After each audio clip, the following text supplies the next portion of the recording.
Welcome back to Herdtail Radio. I'm Andrew Donaldson. Thank you so much for taking the time to listen to the program today, Monday, December the 6th, as we careen towards the end of the year and continue to articulate our way through the holiday season.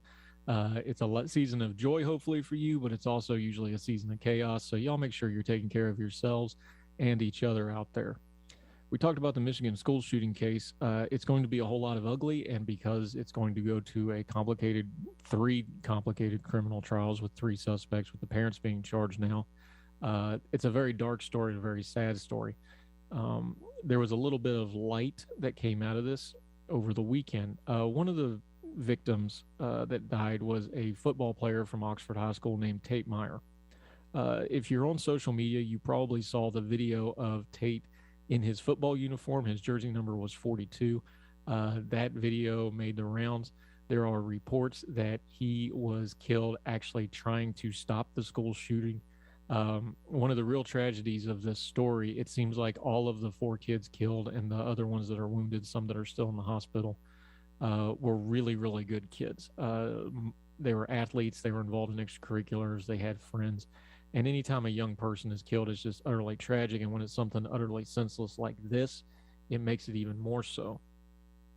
So the University of Michigan football team, the Wolverines, one of the best teams in the country, having a banner season, wanted to honor the victims, and specifically Tate Meyer, who was the football player. So they wore on their jerseys for the Big Ten championship game this weekend, which they won in a blowout, as they marched towards the college football playoff. They wore a patch on their uniforms with Meyer's initials and the number 42. And they won their game 42-3. You can draw your own conclusions, but sometimes things just work out as they should. The really eerie thing, the previous week, their very important win over Ohio State, the great rivalry with Michigan, they scored 42 points in that game as well. We go into the holiday season, it's important to remember these little reminders of humanity, and however people want to remember or take good from a tragedy, let's just take the win and find good in the darkness in this season that is supposed to be about light. That'll do it for Herdtail Radio for this edition. We thank you so much for joining us. We'll keep doing it as long as you keep listening. Herdtail Podcast available, new episodes coming out soon. Herdtail Radio available right here, however you're listening and on watching. If you're on the YouTube or on iTunes, Spotify, iHeartRadio, TuneIn, however you're listening, please do subscribe so you don't miss it. If you have the ability to leave a comment and a rating, that would be great. It lets folks know our little program is worth checking out. We'd sure appreciate it. We're going to have some big news coming up. We're going to be partnering with Big Talker Radio and their streaming service. They are going to be streaming these episodes. Once those are scheduled and on a rotation, we'll let you know, so check that out. Working on getting the video feed, so their Facebook page, you'll be able to watch the show in the near future. But until then, however you're finding us, wherever you're finding us, we appreciate your time. I'm Andrew Donaldson. This is Herdtail Radio, wherever you and yours are. Thank you so much for the time, and y'all take care of each other. All the music on Herdtail is provided under a Creative Content license from MonsterCat.com. Somos la máquina.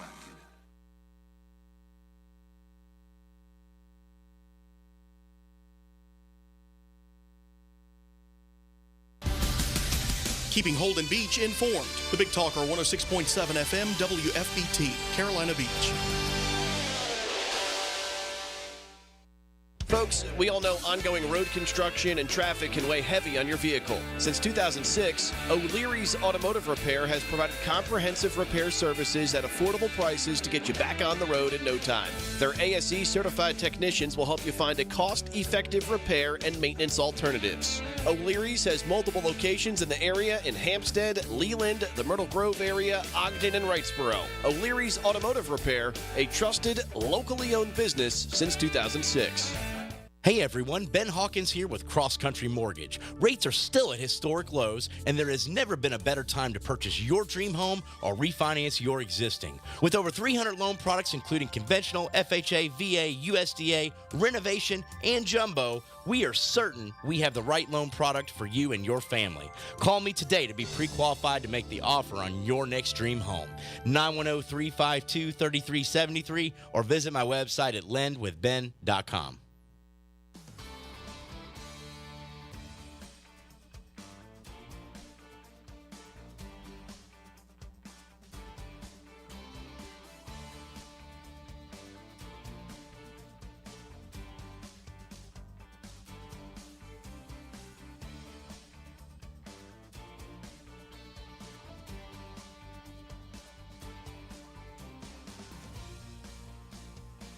Hello, I'm Donna Gregory with WWAY News. A homicide investigation underway in New Hanover County with a father dead and his stepson behind bars. 23-year-old Ryan Tambis has been charged with first-degree murder and is held without bond after being arrested Saturday.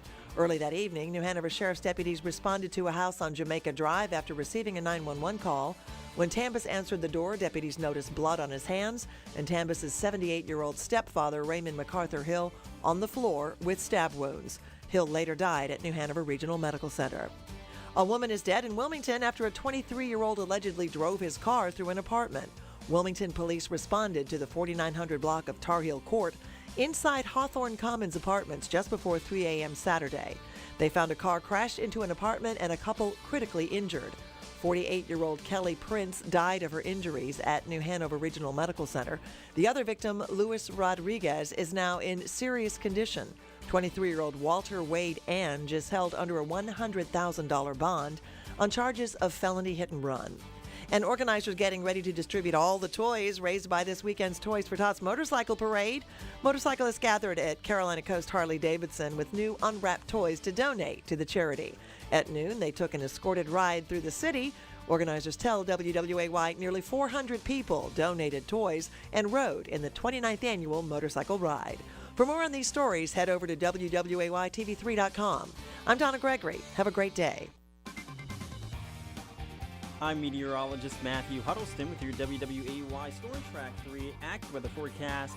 Expect partly cloudy skies throughout the rest of the evening and overnight, with lows falling down to the lower and middle 50s.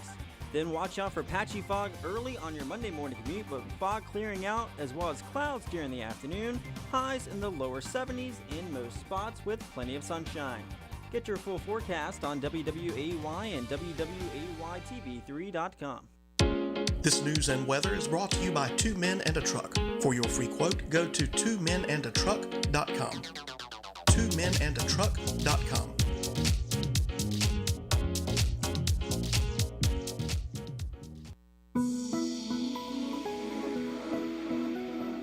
Do you or someone you love suffer from back pain, poor circulation, or struggle to get a good night's sleep? Do you just need help getting into or out of your chair? US Med Express is Wilmington's leading supplier of Golden Technology lift and sleep chairs, carrying a variety of models in our showroom at 1733 Dawson Street. Our chairs lead the industry in power lift recliner features and advances in technology. Our chairs are FDA certified as medical devices, which means it's 100% tax deductible and helps with a number of medical conditions, including arthritis, poor circulation, and sleep apnea. Give us a call today at 910-500-6162 or stop by and experience our chairs for yourself at 1733 Dawson Street. That's 910-500-6162. 1733 Dawson Street in Wilmington. US Med Express. I am State Farm Agent Rob Renz, and I want to help you get to a better place. Visit us online at ilminsurance.com. That's ilminsurance.com. Like a good neighbor, State Farm is there.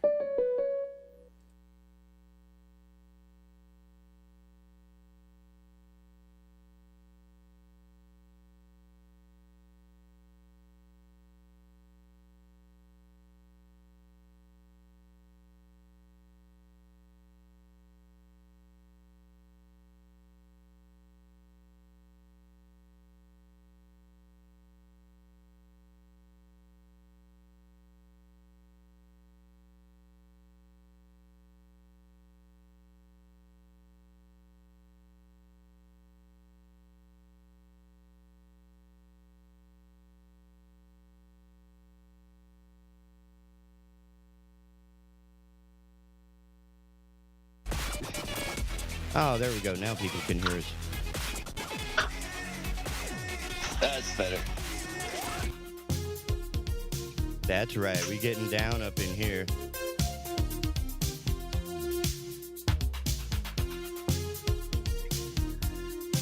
Well, so far so good, I think.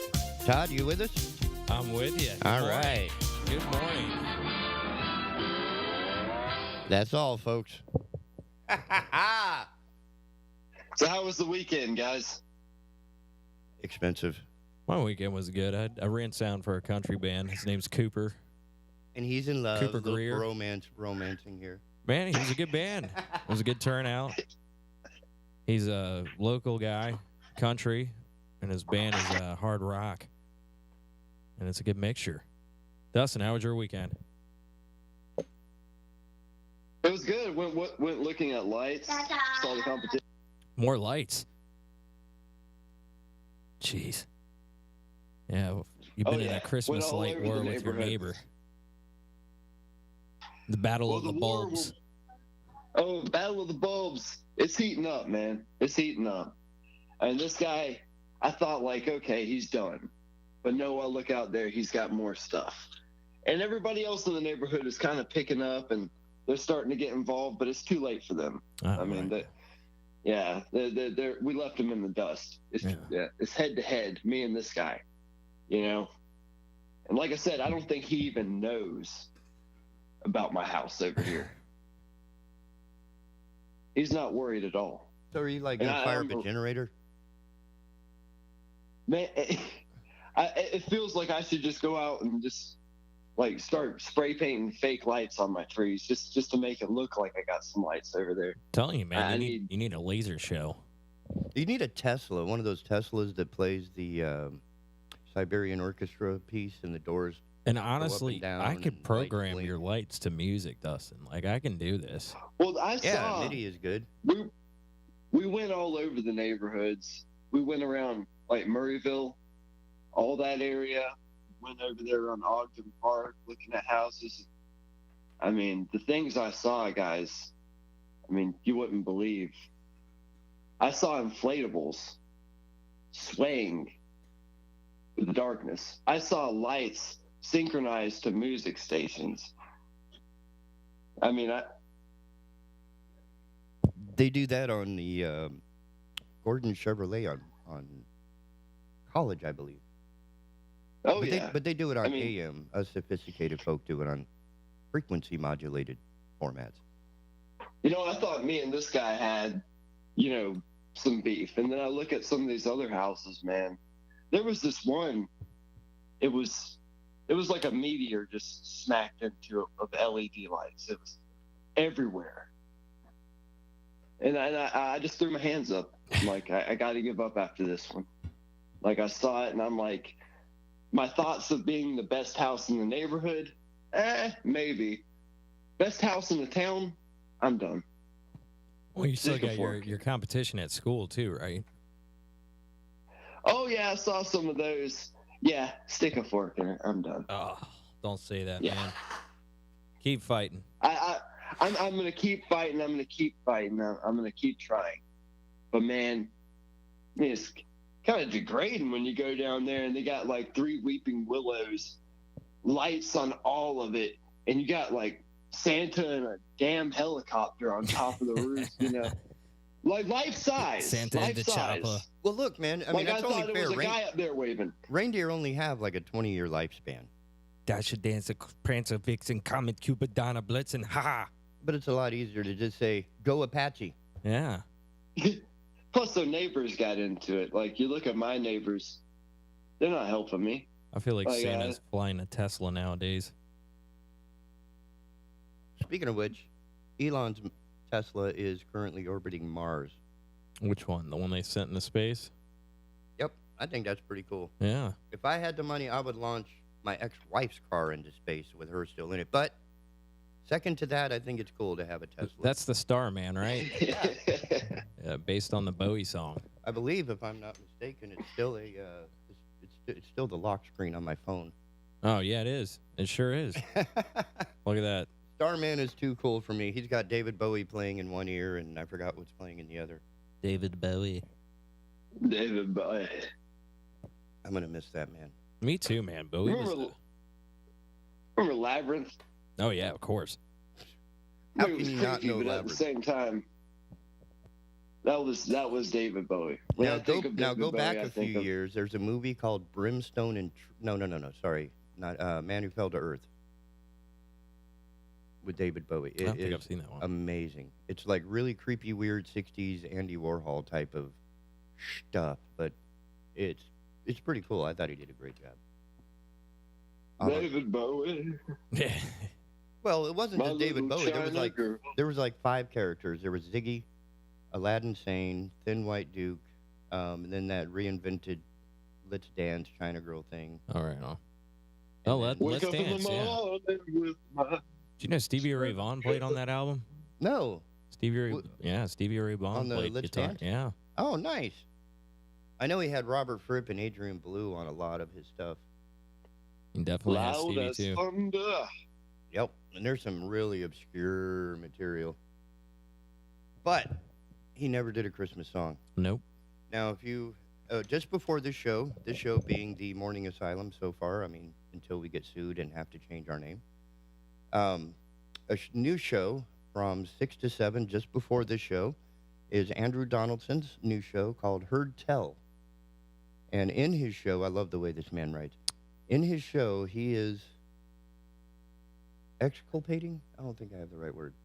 He is extolling the virtues of modern Christmas music. Oh man, I hate Christmas music. You would love. What's his your least rant. favorite Christmas song? You guys are some unspiritual, just... I don't know about holiday unspiritual. No. wrecking You guys don't put up your lights. You're not towing the line here. I told you. See, there's a difference between consumerism and spiritualism. I have a Festivus poll up, good sir. I think you can be spiritual without being like overtly religious or crazy, stupid, electric. I mean, I think it's beautiful. And that's why there are people like you so that I don't have to. I can go and see yours and go, wow, that was really nice. Yeah. If I had put 30 hours of my life into that, I could make it look kind of cool, but I'm just not that cool. You don't have to be a bellwether of joy and happiness this holiday season. You could skirt by with the minimum of putting like a strand up or maybe a little plug-in Christmas tree. You don't have to be extravagant with your Christmas. Listen, man. But it'd be a lot cooler if you did. It'd be a lot cooler if you did. I sympathize with the Grinch, and I'll tell you why. The Grinch didn't ever really hate Christmas. He hated people. Oh, yeah. And that's me in a nutshell. So that's why Christmas, it's like all these people want to get together. It's like, wait a minute. There's a reason for the last 11 and a half months I haven't seen you. And and all the people who drive by my house when I was putting my lights up in November, giving me that look like I just pissed in front of their kids. Whenever they give me that look, I know in 2 weeks you're gonna be glad I'm doing this. You're gonna be glad I'm doing this. Well, somebody's got to keep up that Christmas spirit, man. They're gonna be those pricks driving by like, I really hated that guy in November, but I'm kind of glad these lights are up now, and they're gonna wave at me. Speaking of which, is that PC? Is it okay to say Christmas spirit, or do you have to say holiday spirit? I'll tell you what I'm saying. I'm saying Christmas. My mic is not even on. That's how much I care. I mean, I know that there are several variations on a theme, whether you're circumcised or not circumcised, or whatever the axis is that separates us from them, or whatever, right? Every different organized religion, independent of spirituality, has some sort of silliness around this time of year. Mm-hmm. And it's based on the human need way back when, before we had electricity, to sort of hope we make it through the winter. So this celebration is all the people you're going to see before winter. Come February or March, when people start coming out of their huts, there may be, 20 or 30 people that aren't there. So this is your last chance to hug your friends before the winter comes and takes the ones that, Darwin has deemed unprepared for the future. Huh. You don't say. Exactly. So this Yule stuff and getting together, I get it. I understand it. It's the all Yule this log? nice, warm get together, stay warm, eat the squirrels and their nuts or whatever. Well, the Yule log, that's kind of a Norse. Yeah, that's some Norseman. Norse. The old Yule log. And you see Christmas, and it's just smothered with all types of beliefs and pagan stuff, and nobody knows what it is. It's just a bunch of garland and lights up to your own translation. You could put a yarmulke on your Christmas tree if you want. You don't have to have a. You could put elf Deadpool on your shelf. tree. You could have a Minch on a bench. You can have anything you want. You could have funny. Mandalorian on a DeLorean. Yeah. Yeah. I mean, we got all kinds of options. And what's cool is that being the holidays and being further and further away from our roots as human beings, digging out of the dirt, we can sort of bypass some of this silliness, I think. Oh, yeah. Like, for example, I mean, Christmas is more sponsored by Mattel and Nintendo than it is anything else. Oh yeah, like Santa could build that shit at his shop. Right. You know, and I mean, I gotta say, those not- elves are talented. They can be cranking out Xboxes like that. No, the real thing is they got a 3D printer. That's what they got.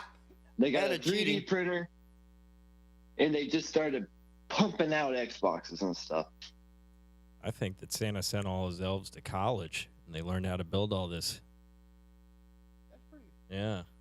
I feel Actually, like the I think it elves was have- trade schools. The elves have evolved. No, they've all been to trade schools. You know how much it costs to go to college? Nothing right now. Biden forgives $70 billion in college debt or student loans. And those elves are so happy about it. 70 I billion. know I am. It's something like that. It was a lot of money. And we don't give money back to the people that already paid theirs off. But Oh no. but what's no. interesting The is that thing we're starting Oh, to yeah, become yeah. progressive enough to join the rest of the first world. But Next, we're going to work on healthcare, where our eyeballs, our teeth, our mental health is all part of the health package. my question, and maybe somebody can answer Oh, for yeah. it, is where We does could live all in that huts. debt go? Did somebody just snap their fingers and the debt's gone? Somebody's got to pay for it. Where did it go? Oh no, it's not gone. It's just been absorbed by a new debt company. Much, What, the much government? the way The your taxes debts go up? What's going on? the way your debts work. Huh. Like when you have a debt and they sell it to a collector, and then they sell it to a collector, and then they sell it to a collector. Well, who did Brandon sell it to? China. Ugh. Wah, wah. Oh, hey,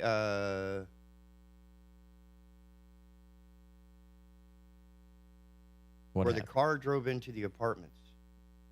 Was that? I saw that. Where was I that? saw that. That's, Yeah, what was that's up? terrible, Do you live man. near that? I think that's who he's trying to No. ask.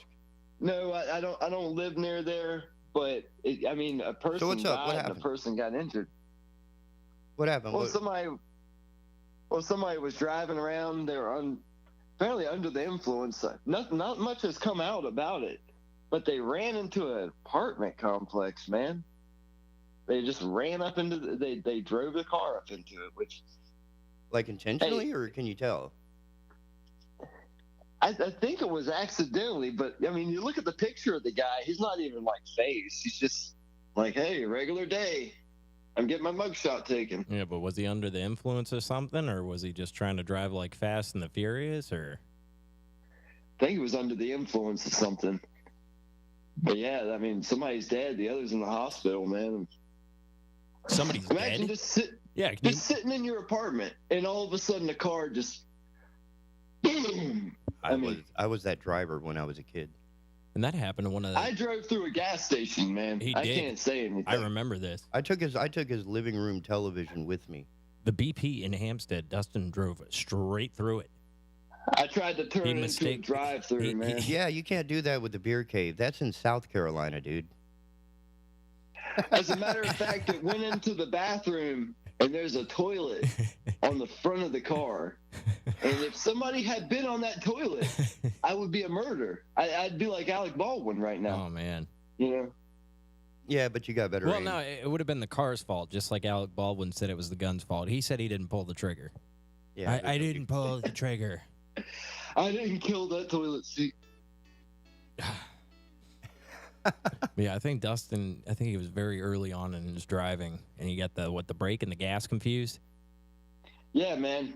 After that, I quit driving for I think it was 6 months. I was like, I'm not By driving. choice or And by everybody- And this gas station was one of 2 gas stations out there. So everybody at the went to time. that gas station. Oh. Oh yeah, it was a community meeting place practically. And when they saw that plastic on the side of it, and they're like, "What happened over there?" Oh my Hey, goodness, man. dude! I Just let them know. Mr. Donaldson has been on my side, sending me stuff here on the side. Yeah, early Saturday morning, a vehicle crashed into an apartment on Tar Heel Court. Police arrived at 2:54 in the morning. Nothing happens at 2:54 in the morning. No. 2:54 in the morning, No, police no. were dispatched to find the vehicle inside the apartment. Wow. I mean, that's... If you get an apartment, rarely do you get a garage. So that should have been the first hint. Yeah. That's... So, Miss Kelly Prince, 48, passed, and Luis Rodriguez is in serious condition, while Walter Wade Eng was arrested and charged with felony hit and run. So apparently he tried to leave, resulting in death. Felony hit and run, resulting in serious injury, reckless driving, and apparently nothing in the alcohol yet. They don't even mention. Well, could So have been apparently something this else. guy was, I don't know, He must have been a little too high strung. 23 years old. I mean, wow. But something a little happier I have to, because just before this show, which is the Asylum, which could use your donations, I've been reminded to send people to the website. Yeah. Mr. Donaldson's show did a wonderful piece that I find to be just beautiful. And I hope he'll call in a little later and talk about the music, Christmas music.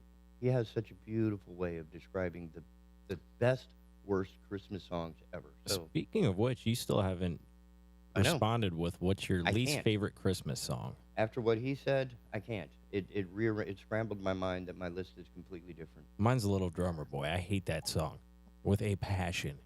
Well, that's You because don't you're like a guitar Little player. Drummer No, I Boy? don't like the Little Drummer Boy. It's because you're a guitar was player. You're holding- a I was holding- heathen. I was holding back cuss Yeah, words heathen. right there. I was holding back curse words. Now, man. if you were a drummer, Ooh. you would appreciate that song.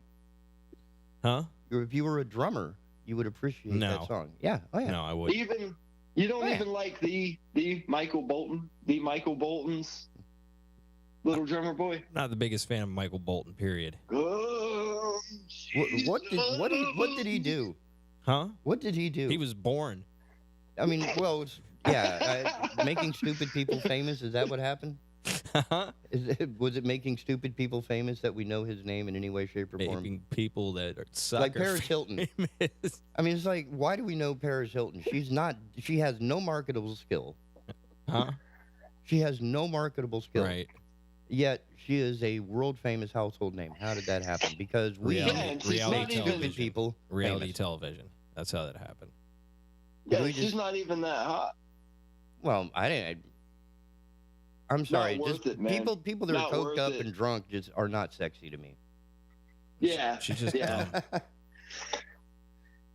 I mean, well, anyway, that was a whole different celebrity thing, which we could rip on all day long. Oh, Paris? Yeah. Yeah. You had a whole I stack don't of want to those. associate that. I just won't say it with Christmas. Yes. My But it's God, dude, supposed you to got be to stop different. humping this guy's leg. This is ridiculous. Humping what guy? Those were news articles, TK. Yeah, but from a site that I would not give any credit to whatsoever. Those were not news articles. Those were, that was a mess. Man. That was like turning on a black light in a hotel room. That's what that was. You ain't going to censor me, bro. That was just a mess. That was like a Jackson Pollock painting. And never mind. Man, I had those ready. People need to hear it.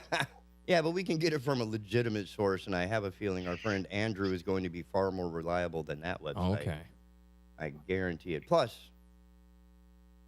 he supports the Big Talker Online. That orange I mean, you wanna know about- mistake does not. Huh? Christmas songs. Christmas songs. I think the best Christmas songs are the ones sung by good old Burl Ives. Burl. Christmas time in yes. Hollis, Queens. Mom's cooking up these collard greens. Remember that?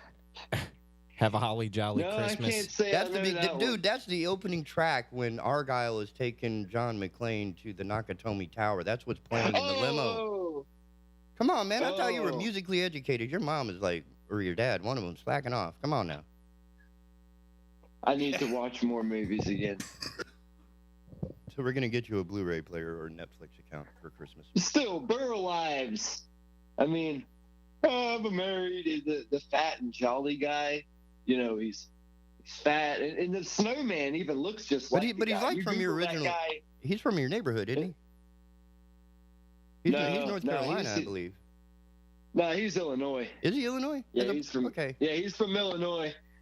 And you look at his life, man. Burl Ives, like he was a staple in my childhood. Oh yeah, man. His folk songs. When he told the story of Noah, right? He does a story where he tells the story of Noah, and he does a song with it and everything, man. I mean, it's amazing. The way this guy could tell a story. Like when he does Rudolph. Everybody knows he does the Rudolph story, the fat snowman. Oh, looky here, Oh, the clapping seals. I don't realize, like, this guy is a storyteller, man. And he almost got in trouble with communism back in the day. I think he got blacklisted in, like, the 50s. Yeah, we weren't friends. Burl Ives. Speaking of, I found out this weekend, man, do you know the actor that played Goldfinger was a Nazi? I mean, that doesn't surprise me. Good evening, Mr. Bond. Yeah, he was wearing like the short shorts. He was like a guy from Holland or something, the red hair guy. Yeah, no, he was Goldfinger. Yeah, he was with the little lederhosen and the strap, the suspenders. Well, in the movie, he was supposed to be English, so they hired a German actor that couldn't speak English, so they had to hire somebody to overdub. This is like an Antonio Banderas thing. Antonio Banderas. That Madonna just had to work with this guy, so they taught him all the English he needed to get through the movie. I'm not the biggest fan of Antonio Banderas. He has his own cologne. I respect it, I use that cologne. Yeah. I use Spirit. This movie is of course, you had to say it. You had to say it. I mean, I wasn't gonna say anything. I wasn't gonna say anything while you were talking about Banderas. I wasn't gonna be like, "Oh, I got that guy's cologne."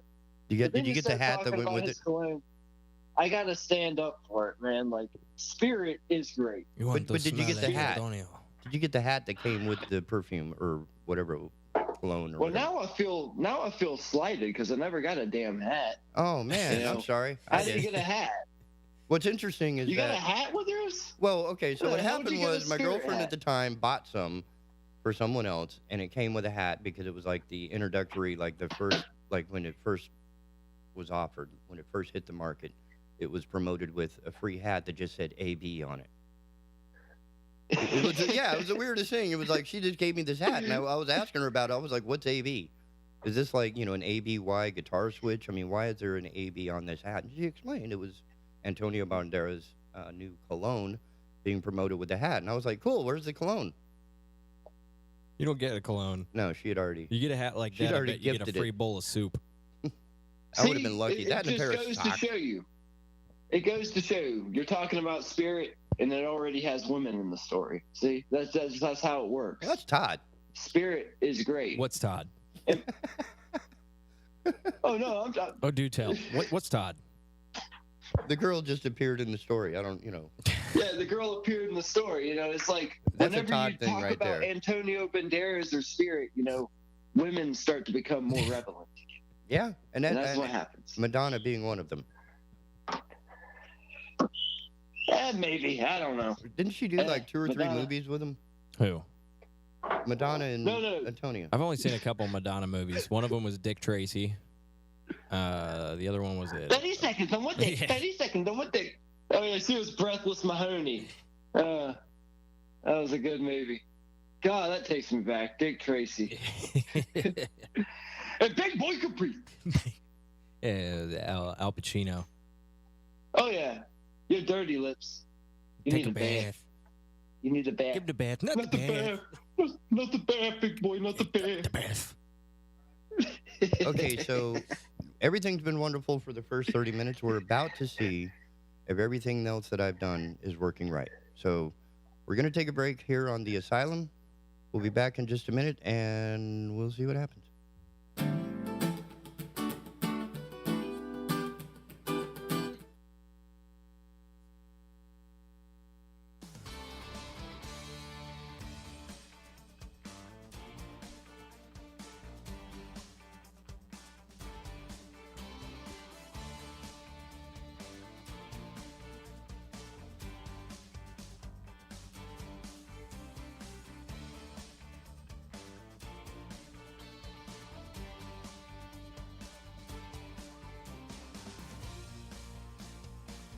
Hello, I'm Donna Gregory with WWAY News. A homicide investigation underway in New Hanover County with a father dead and his stepson behind bars. 23-year-old Ryan Tambis has been charged with first-degree murder and is held without bond after being arrested Saturday. Early that evening, New Hanover Sheriff's deputies responded to a house on Jamaica Drive after receiving a 911 call. When Tambis answered the door, deputies noticed blood on his hands and Tambis' 78-year-old stepfather, Raymond MacArthur Hill, on the floor with stab wounds. Hill later died at New Hanover Regional Medical Center. A woman is dead in Wilmington after a 23-year-old allegedly drove his car through an apartment. Wilmington police responded to the 4900 block of Tar Heel Court inside Hawthorne Commons apartments just before 3 a.m. Saturday. They found a car crashed into an apartment and a couple critically injured. 48-year-old Kelly Prince died of her injuries at New Hanover Regional Medical Center. The other victim, Luis Rodriguez, is now in serious condition.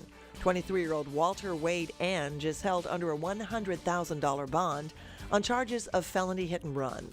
And organizers getting ready to distribute all the toys raised by this weekend's Toys for Tots motorcycle parade. Motorcyclists gathered at Carolina Coast Harley-Davidson with new unwrapped toys to donate to the charity. At noon, they took an escorted ride through the city. Organizers tell WWAY nearly 400 people donated toys and rode in the 29th annual motorcycle ride. For more on these stories, head over to WWAYTV3.com. I'm Donna Gregory. Have a great day. I'm meteorologist Matthew Huddleston with your WWAY Storm Track 3 Active Weather Forecast. Expect partly cloudy skies throughout the rest of the evening and overnight, with lows falling down to the lower and middle 50s. Then watch out for patchy fog early on your Monday morning commute, but fog clearing out as well as clouds during the afternoon, highs in the lower 70s in most spots with plenty of sunshine. Get your full forecast on WWAY and WWAYTV3.com. This news and weather is brought to you by Two Men and a Truck. For your free quote, go to twomenandatruck.com. Twomenandatruck.com.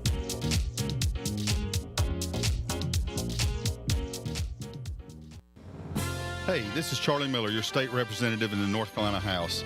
Just wanted to say thank you for listening. If you get a chance to go on Facebook and search Representative Charlie Miller to receive my exclusive legislative updates to keep you up to date with all of what's happening in Raleigh. You can also sign up for my newsletter to have a direct line of information straight from the Capitol. Looking forward to hearing from you soon. Paid for by the committee to elect Charlie Miller for NC House. Here's 1 minute of tree knowledge in 30 seconds with K.O. Davis. It's important that you have somebody, a trained professional, to trim your trees. There are these guys out there that just hack trees, and that's the worst thing in the world that you can do. Don't let somebody hat rack your trees. That's a tree term for hat rack. You know how they just cut a tree and it looks like it's just got like a hat rack? These guys just go up and just cut the trees off, and they don't cut it back to the proper spot. Call us, because we care about your trees. Visit KO'sCoastToCoastTree.com. Don't let some yahoo hat rack your trees.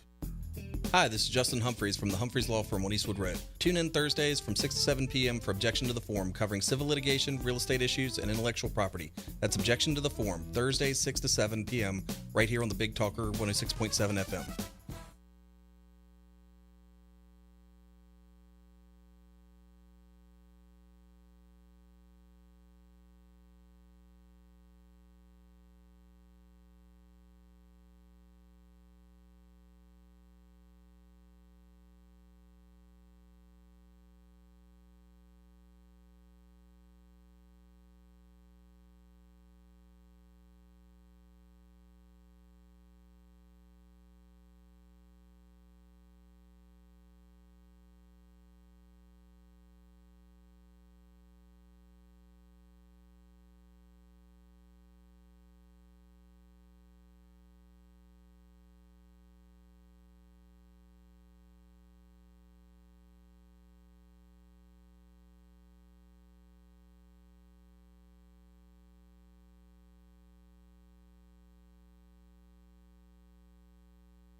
smooth and stuff. You don't hear his joints clicking when he turns and everything. At least the robot And, I doesn't mean, have dementia.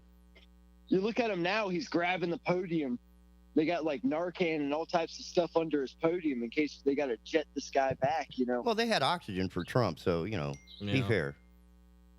Well, I think they got oxygen for all of them in case of some type of gas attack or some type of thing. Like, Mr. President, Look, just reach I under don't the go to podium, Taco pull Bell out that often. The gas attack is not nefarious, okay? The Biden animatronic stands up. Because and everybody says, else is going to Taco Bell, I understand the gas attack. Let me tell you a story about Bo.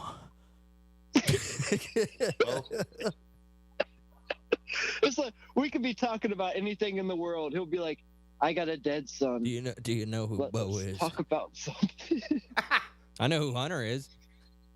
Yeah, I know. I know who Hunter is. I know Hunter. Didn't he used to own the Burnt Mill Creek? Hunter? Yeah, we had him on the morning He show did. a couple times. He did. And I actually saw him recently at Mike Pinto show. I'm surprised he hasn't called in, actually. I'd love Hunter to call in. We're not talking about Hunter Biden, by the way. No. This is I'd love Hunter Biden to another call in too, man. No. He's in a condo down in Colombia somewhere. Yeah, he's looking for his laptop. Like, why did I take it to the shop? Why didn't I pick that laptop up? Hunter Biden's in Portland, Oregon, or wherever everything's legal at, just living it up. Yeah. That's what he's doing right You now. can get a lobster dinner for like $1. That's what most bag men do after they take a bunch of money that they shouldn't have taken. When I was at Military I've been Channel and the called guy out. took all of our money out of the account, he took our tax money, he took our insurance, our the employment insurance, the health insurance, unemployment insurance, all that. Took all the money, the soft money from the business, and split for Rio. I mean, like most crazy people who are psychotic and high on drugs, they try to become an artist and sell overpriced artwork. Enter Hunter Biden. So for Christmas, just because you said that, I would love a Jerry Garcia tie. A Jerry Garcia tie. Is that still a thing? Oh, have you seen the... I would love one. Listen, I've tried... He had some great designs. We can talk about the Grateful Dead. I have tried so hard to get into the Grateful Dead. Like, I've listened to their entire catalog of music. I can name you about 10 songs I like. But have you seen this thing? They got Jonah Hill playing Jerry Garcia. Who's Jonah Hill? Jonah Hill from Superbad, and man, he's in a lot of movies. Yeah. Nope.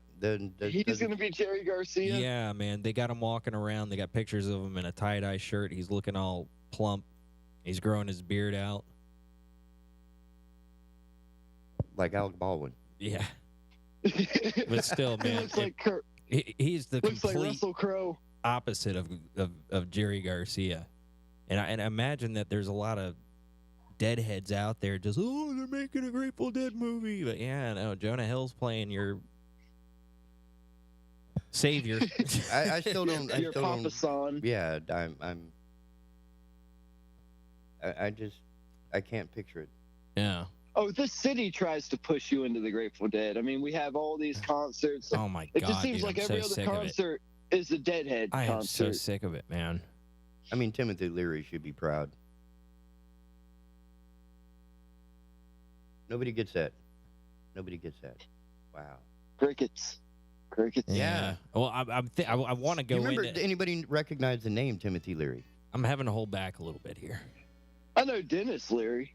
I'm like, I know what I want to Oh say, my but I don't want to God. get in trouble. So Timothy Leary was all about using LSD to help open the doors of perception to your mind, which is where the band The Doors came from. Thank you very much.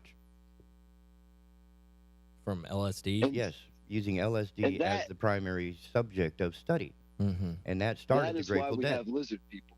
And the Grateful Dead. And tie-dyes. And Woodstock. Yeah. I appreciate a lot of those bands, man. I'm just not a big Grateful Dead fan. No, I mean, you look at Woodstock, they had, I remember that one Woodstock, they said they had the Hells Angels being security. Oh, no. Oh, yeah. So And the they Hells killed, Angel they at killed the... that one guy. That was Altamont, dude. Yeah, Altamont. That was a whole different rig. That was Altamont. That was after Woodstock and a bunch of the hippies. That was The went- Who, wasn't it? I think The Who was on stage when that happened. Yeah. I Didn't forgot they who like hired beat him. the guy from Jefferson Airplane or something? They like broke his nose, left him unconscious or something. Wow. They did not like his music. It was like Black Friday backstage. Hey man, But do now you you sing look at that bikers, "Do you man. want somebody to love" song? Yeah. But over the weekend, I mean, you look. Yesterday they had bikers, and you see bikers nowadays. They did the Toys for Tots run. Oh yeah. Have you seen the ones that have been accompanying the little girl that was being bullied in school? Oh yeah, much respect to them. Big time, man. And a lot of them will. Oh yeah. A lot of them will stand guard outside of kids' houses if they've been abused or something like that. Yep. And I'll tell you too, man. We had Oh. the Hell's Angels at Ziggy's one night. And that was about the safest night that we ever had at that club. Everybody was on P's and Q's. Yeah. You're quoting a certain somebody. We had all the Hell's Angels in the bar. It was the safest place I've ever been. I am quoting Ever somebody. been. Ever. Ever. Nice. Well, we're a little ahead of our schedule, it seems, but we're still doing good. Excellent.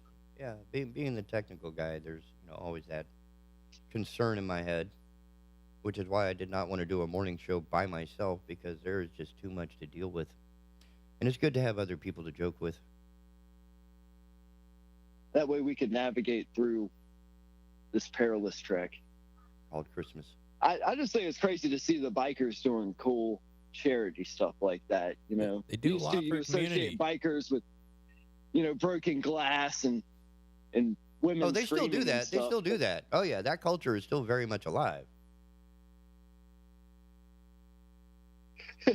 Yeah, but, just their public face is a lot better than it used to be.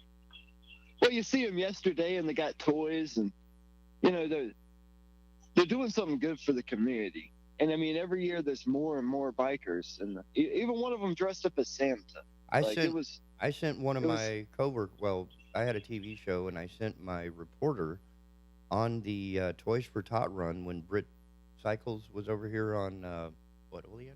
Where was it? Remember Britt Motorcycles? Yeah, oh yeah.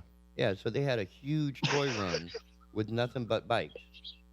And she was brave enough to take one of my cameras, get on the back of a bike, and roll that whole thing while videotaping. I mean, that girl's sharp. Whatever happened to Brett Motorsports? Scott Britt is now down in Myrtle Beach, working and selling Harleys, I believe. Oh, right on. Oh yeah, he's still quite active. His son is still playing along to CDs as a live show. Huh. Which was fun. At the end of that bike run, it ended where the Chili's is over on College, in the Kmart lot. Yeah. And they had a whole-on bike demonstration where the guys are doing the wheelies and the burnouts and the funky hopping. I mean, I don't know the names of these motorcycle tricks, but they are really cool. And the entire time, the music was provided by Dame Britt. It was a lot of fun. That's how you do Christmas. If you're going to do Christmas, I'm not really worried about angels and lights, except my friend CB has I forgot the character. I think it's the Grinch pole dancing on the top of his tree. It's absolutely awesome. Wow. So, being in the spirit and being spiritual, that's two different things, all right? Are we good with that? Yes. There are a lot of people that put lights up and stuff that are not going to heaven when they die. I'll say that, Well, keep in mind that the people that are there is not. People that are really joyful and very cheerful, and they do not put a light up at all. I'll admit there are those people. Now, is that like chaotic evil? Is this like a neutral evil thing or a chaotic neutral? There's only Because two you're trying types to be of lawful evil. good. You're trying to set the bar. There's only two types of evil when it comes to Christmas. One is the evil where it's the bah humbug person who wants to call the fire marshal on everybody with lights in their neighborhood. There's that type of jerk. Karen. And then there's the jerk who just really ruins Christmas for you by being so pro Christmas. Like I have my limitations. Oh my! I have my limitations. I don't wear Santa hats out, right? I don't put lights on my car. Ugly sweaters are not meant for daytime. I fight my. You fight the birds, is what it sounds like. Yeah. They're see, they love my Christmas lights. They man. do. Ah. I mean, it's like the Santa Claus over here. I feel like Mickey Rooney. I mean, they're all coming to say hey to me. What's that Disney flick where they all come and help do the housework? Cinderella? Oh, yeah. They just came down and put a piece of garland in front of my house, man. Nice. This is great. Nice. It's better than the cats that keep bringing dead birds to our house. I'll tell you who ruins Christmas. A jerk that drives through the Christmas parade. I know. Yeah, that was kind of rude. And then he wants to come forward. Yeah, he feels dehumanized. Dehumanized. Oh. I would love to take that guy out. Wait a minute. I know the cops back in the day used to beat people like that with a rubber wait a hose. minute. I Now, would love. you're saying he feels dehumanized. He feels dehumanized. Did they not serve him organic food like Shaman Man or whatever? Shaman.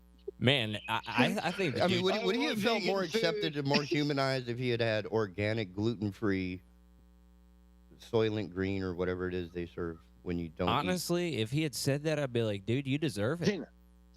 What, organic? No, you deserve dog food. Well, yeah. You deserve to be dehumanized, man. Yeah. You killed people.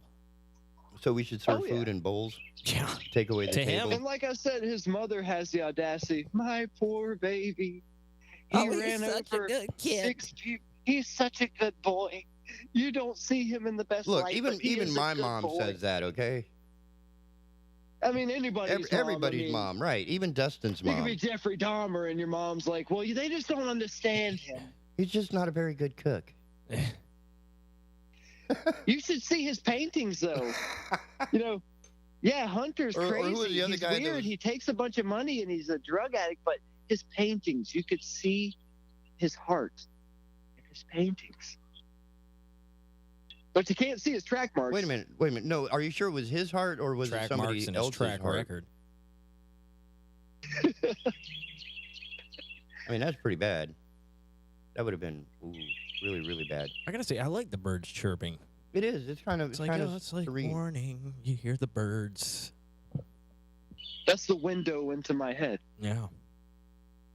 I just hate having to clean up after those things. Yeah, birds are. Have you seen that conspiracy thing that says that birds aren't real? They are not. They are all drones. I died. That whole van. It's on the side of a van. I think It is. I was rolling. I'm like, I need to buy drugs from him. I was like, is this a real thing? It must be. I mean, Wait, well, I got to hear more about this. It's What, so birds ridiculous aren't that real? somebody probably believes yeah, this. there's a van. There's a picture of a van Says somewhere they're on the robots.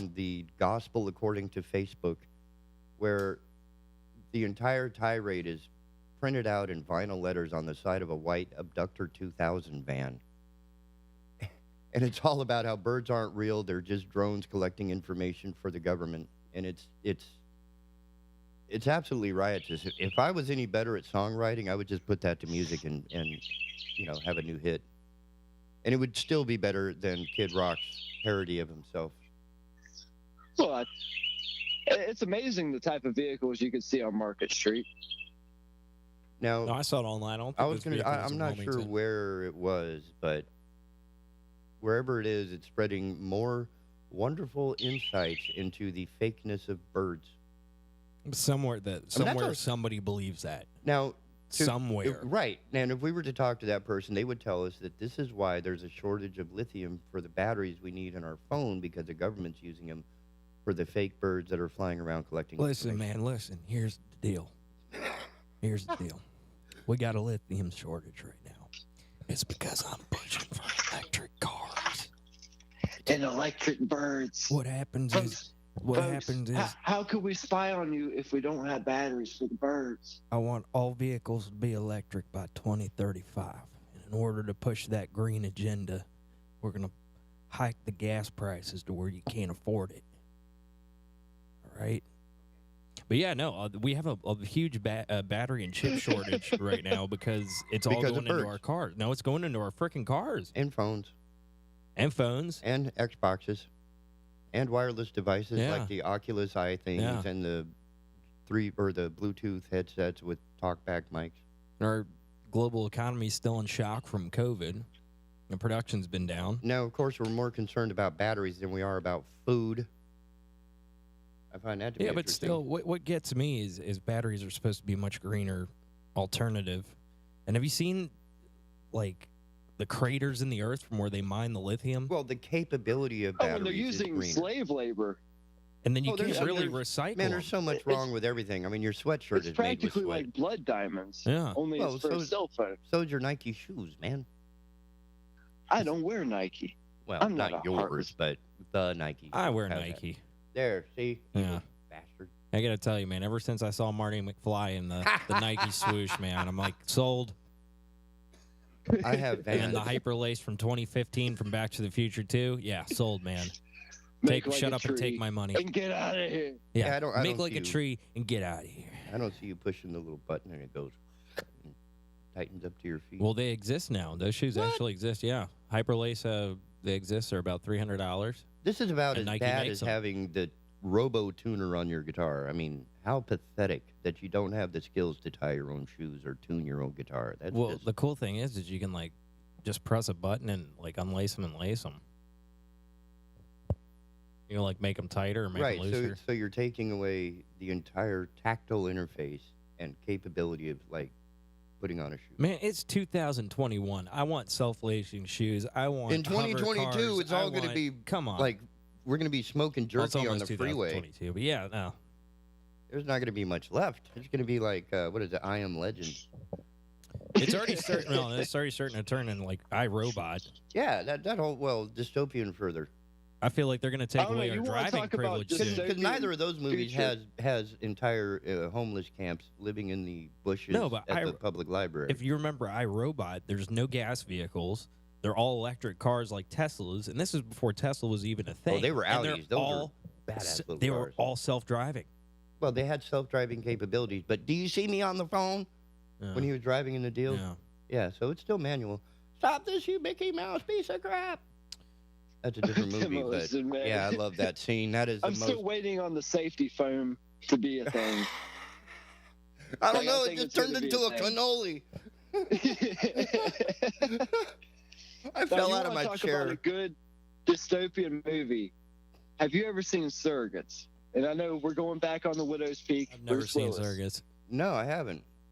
You've never seen Surrogates? Well, pretty much, I never it's in a world where everybody stays in their house and everybody has a robot they use to do their day to day. Like, imagine you stay at your house in a chair and you send your robot out to do work and Where to can get I your get one? groceries. I'm liking And you this could already. you could make your robot look like anybody. So you could be So it's like fat so tub it's of like an crap electronic hanging avatar. out your house, and you could send Brad Pitt out there to get you groceries. Oh, that's pretty hot. I You know, like all that. the older people are picking their younger models that look like them in their 20s. Yeah. Oh yeah.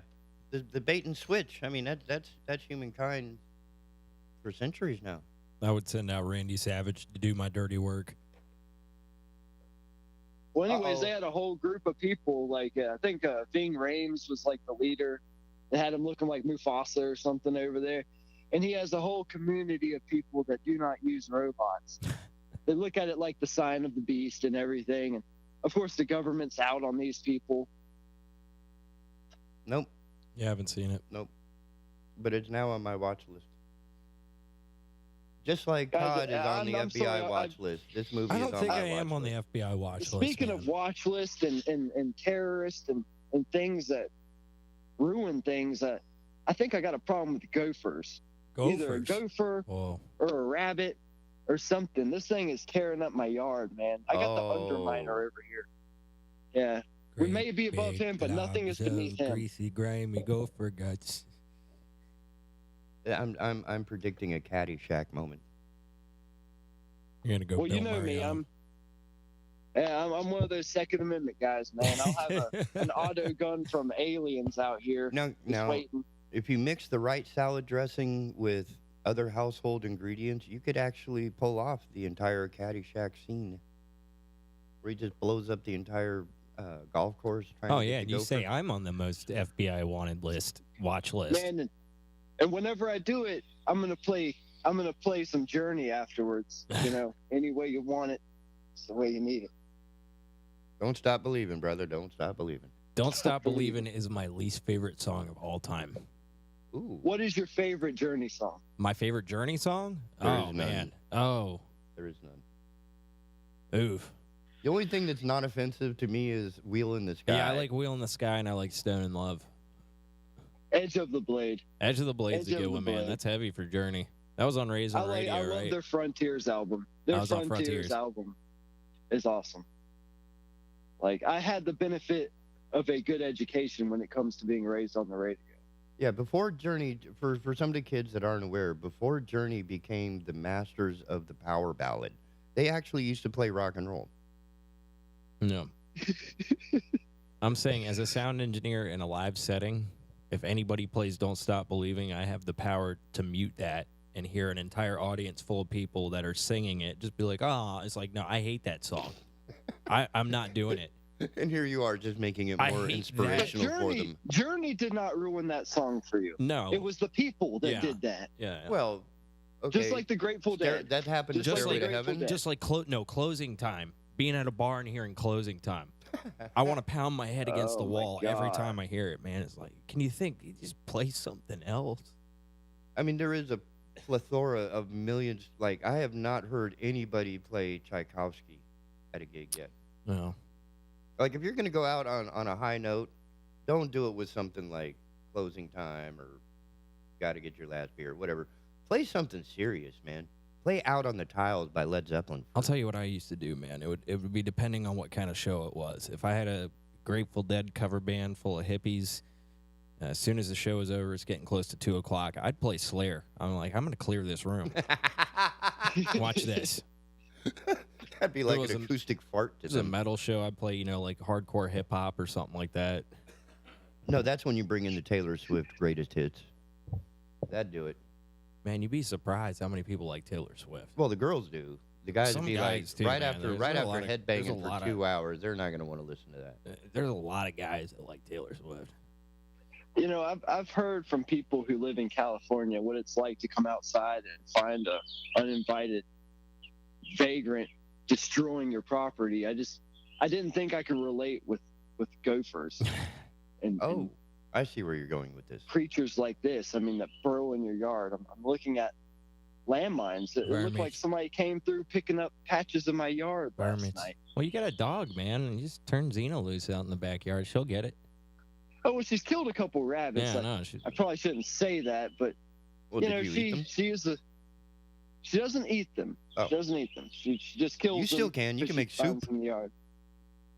You can make I've never soup. been- You can make I've soup in a never been purse. into rabbit, man. I've Well, never, not I've for never you. You seen get my serve it- Elmer Fudd it's wants free to shoot soup a for the rabbit homeless. So much. They don't taste too well. You got free soup for the homeless.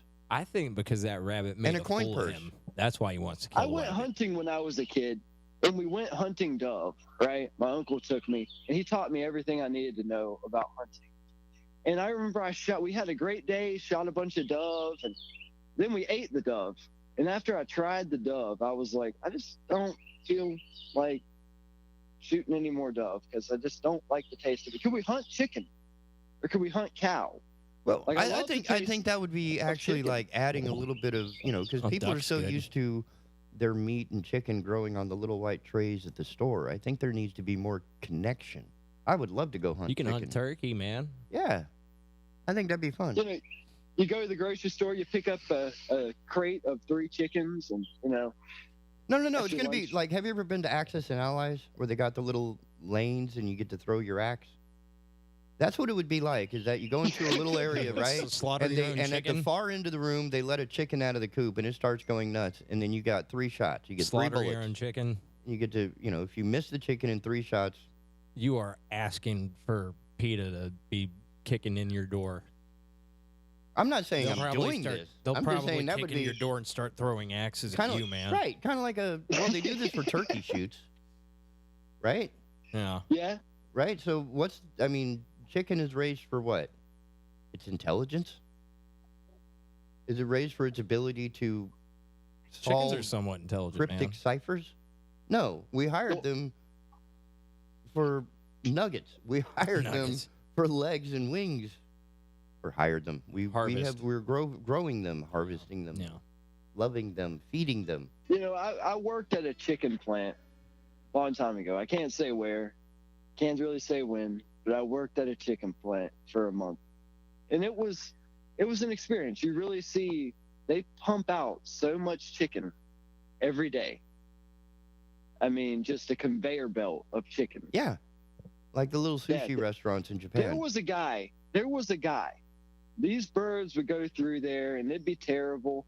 But there was a guy, his job all day was to scoop chicken heads. The chicken heads would come off. They'd go into a pile on the ground, and this guy would sit there with a shovel and a wheelbarrow and just scoop chicken heads all day. That was his job. Hey, man, it's a dirty job, but someone's got to do it. Yeah, he's the chicken head scooper, man. I mean, you work at a factory where they cook food and where they make food and stuff, you have jobs like this, where it's your job just to scoop up a pile of chicken heads every day, 9 to 5. Okay. I mean, I used to have vending machines at a meat packing plant in New Mexico. So going down there to, refill it and take the money and whatever else. And these guys are like wearing galoshes that are stained red from the mid shin down. Oh, it was right. It's part of the gig. It messes with your head. It's part of your gig, though. It messes with your head. Well, you have a choice. You can develop a skill that'll pay you better, so you can work in an air-conditioned office wearing wingtips or something, or you can pick up chicken heads with your suspenders, right? Stuff like that. Yeah. Right. Now I'm thinking if he was really creative and wanted to have a little joy in the job, could you imagine taking like a 2-wood to that job? And doing what? You're not familiar with a 2-wood, are you? What's a 2-wood? It's like a par 3 driver for golf. I've never used a 2-wood. I've used a 1-wood. I would use a 3-wood. I've used a 5-wood. So 2-wood would be a good 3 choice. hybrid. I've used a 5 hybrid. Right. And the idea being the same, that you're trying to launch the chicken head to the dumpster on the other side of the parking lot. Man, that's kind of I mean, I kind of felt like the guy from Jurassic Park 2, man, where he's talking about, like, I've had enough time in the company of death, so I chose to leave. And, but the only good news was they had a little restaurant there, a little place where you could eat your lunch. And the chicken they had, it was fresh chicken. Oh, it was fresh, the freshest chicken. Like, I just saw that guy earlier today, and now he's on my bun. Like, it was amazing. Now, here in North Carolina, I have to say, one of the wonderful things about being in this area is I have met and worked with a number of chefs who actually know the captain of the fishing boat. So the seafood that you have for lunch today was swimming that morning when the chef bought it. We're in coastal North Carolina. That's fresh. That's when I grew up in New Mexico. It would take over a week for fish to get to us. But yeah, have you met some of the captains? Yeah. Have you met some of these fishermen? I've met 3. I used to work with some of them. Oh, they seem pretty brutal. Like hardcore. Oh, they're like the guy from Jaws, man. They're like Quint, man. They got stories. They got scars. Oh, yeah. Sharks in They go out there in plaid, man. And they don't even bother putting the hooks on the little what's that cushion? The little tackle box. They just put it in their arm. Beef. Yeah, they're just like, I need to hang on to this hook and just stick it in their arm. Like I went oyster. Like we do duct tape, like we do gaff tape on the stage. Yeah. And you just put it on your arm for a moment, pull it out, use it. I used to go oyster fishing, right? Where we go out there. Oysters swim? Oh, we go out and get oysters, right? Sometimes we would go out where there's ice settling out there. It was freezing. You go out in your waders, we take the little John boat, and you just start going out there and getting oysters.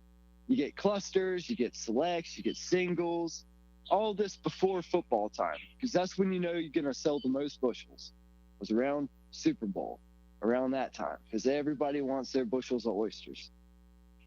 And that's a dirty damn job. That's a dirty job. Mike Rowe would love that. Oh, I think he went on an oyster farm. Oh, is that one of his? Okay. I haven't caught all that was games. episode number 6 or something. Poor Mike Rowe was out there slugging away in the mud. This little chip and hammer, a slag hammer. Hey. It's a good thing I am not. Anyway, we're 6 minutes past the hour, and we need to get a move on with some of our information here. So we will be, I think, right back.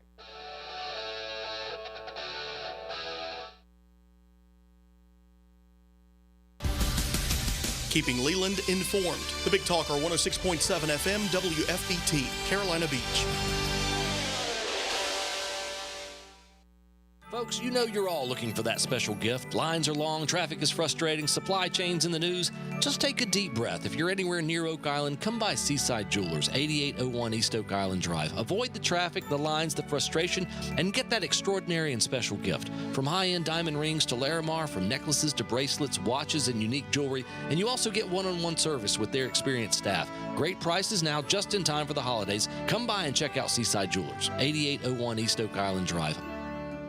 Folks, we all know ongoing road construction and traffic can weigh heavy on your vehicle. Since 2006, O'Leary's Automotive Repair has provided comprehensive repair services at affordable prices to get you back on the road in no time.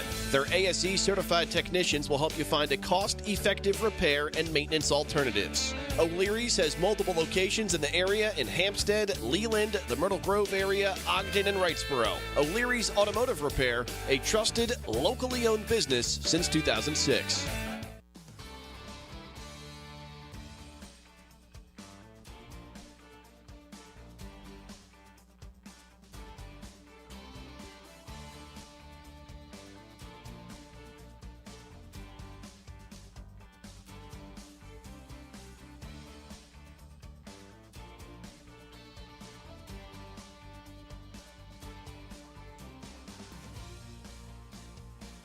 Hello, I'm Donna Gregory with WWAY News.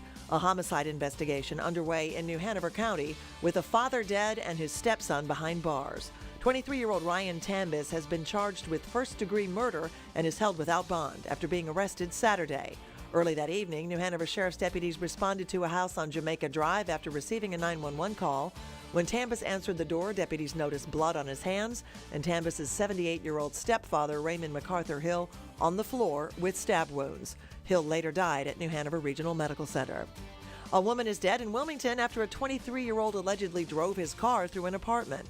Wilmington police responded to the 4900 block of Tar Heel Court inside Hawthorne Commons apartments just before 3 a.m. Saturday. They found a car crashed into an apartment and a couple critically injured. 48-year-old Kelly Prince died of her injuries at New Hanover Regional Medical Center. The other victim, Luis Rodriguez, is now in serious condition. 23-year-old Walter Wade Ange is held under a $100,000 bond on charges of felony hit and run. And organizers getting ready to distribute all the toys raised by this weekend's Toys for Tots motorcycle parade. Motorcyclists gathered at Carolina Coast Harley-Davidson with new unwrapped toys to donate to the charity. At noon, they took an escorted ride through the city. Organizers tell WWAY nearly 400 people donated toys and rode in the 29th annual motorcycle ride. For more on these stories, head over to WWAYTV3.com. I'm Donna Gregory. Have a great day. I'm meteorologist Matthew Huddleston with your WWAY Storm Track 3 AccuWeather forecast. Expect partly cloudy skies throughout the rest of the evening and overnight, with lows falling down to the lower and middle 50s. Then watch out for patchy fog early on your Monday morning commute, but fog clearing out as well as clouds during the afternoon. Highs in the lower 70s in most spots with plenty of sunshine. Get your full forecast on WWAY and WWAYTV3.com. This news and weather is brought to you by Two Men and a Truck. For your free quote, go to twomenandatruck.com. twomenandatruck.com.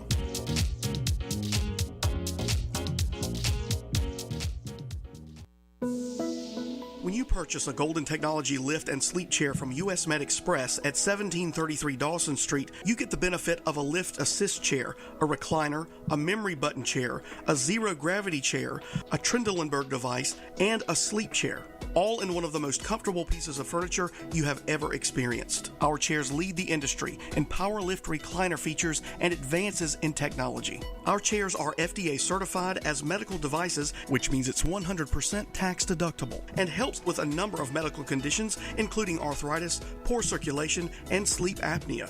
Give us a call today at 910-500-6162 or stop by and experience our chairs for yourself at 1733 Dawson Street. That's 910-500-6162. 1733 Dawson Street in Wilmington. US Med Express.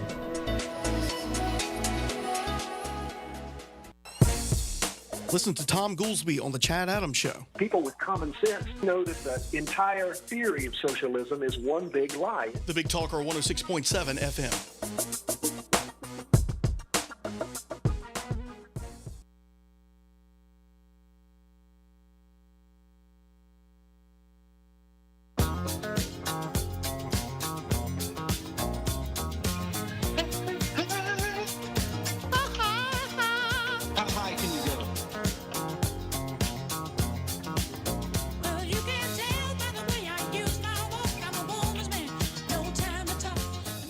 A man should not be able to sing like that.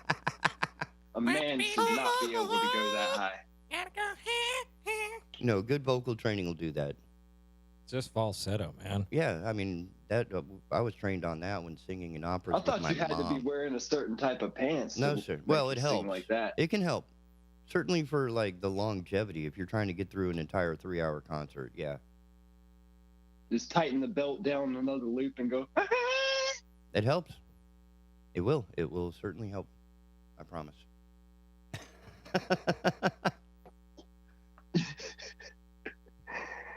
There we go. So, you were going to talk about the. We even talked about it at break, and now What? it just slipped my mind. What? Bob Dole. Oh, yeah. Passed away. Bob Dole Unfortunately. doesn't need this. Unfortunately. Oh, Bob Dole passed. You know, I figured if we talk about my Gophers and Christmas lights, we might as well mention Bob Dole passed away. Yes.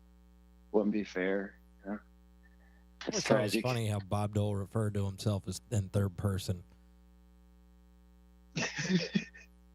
Like he's a sports player or something.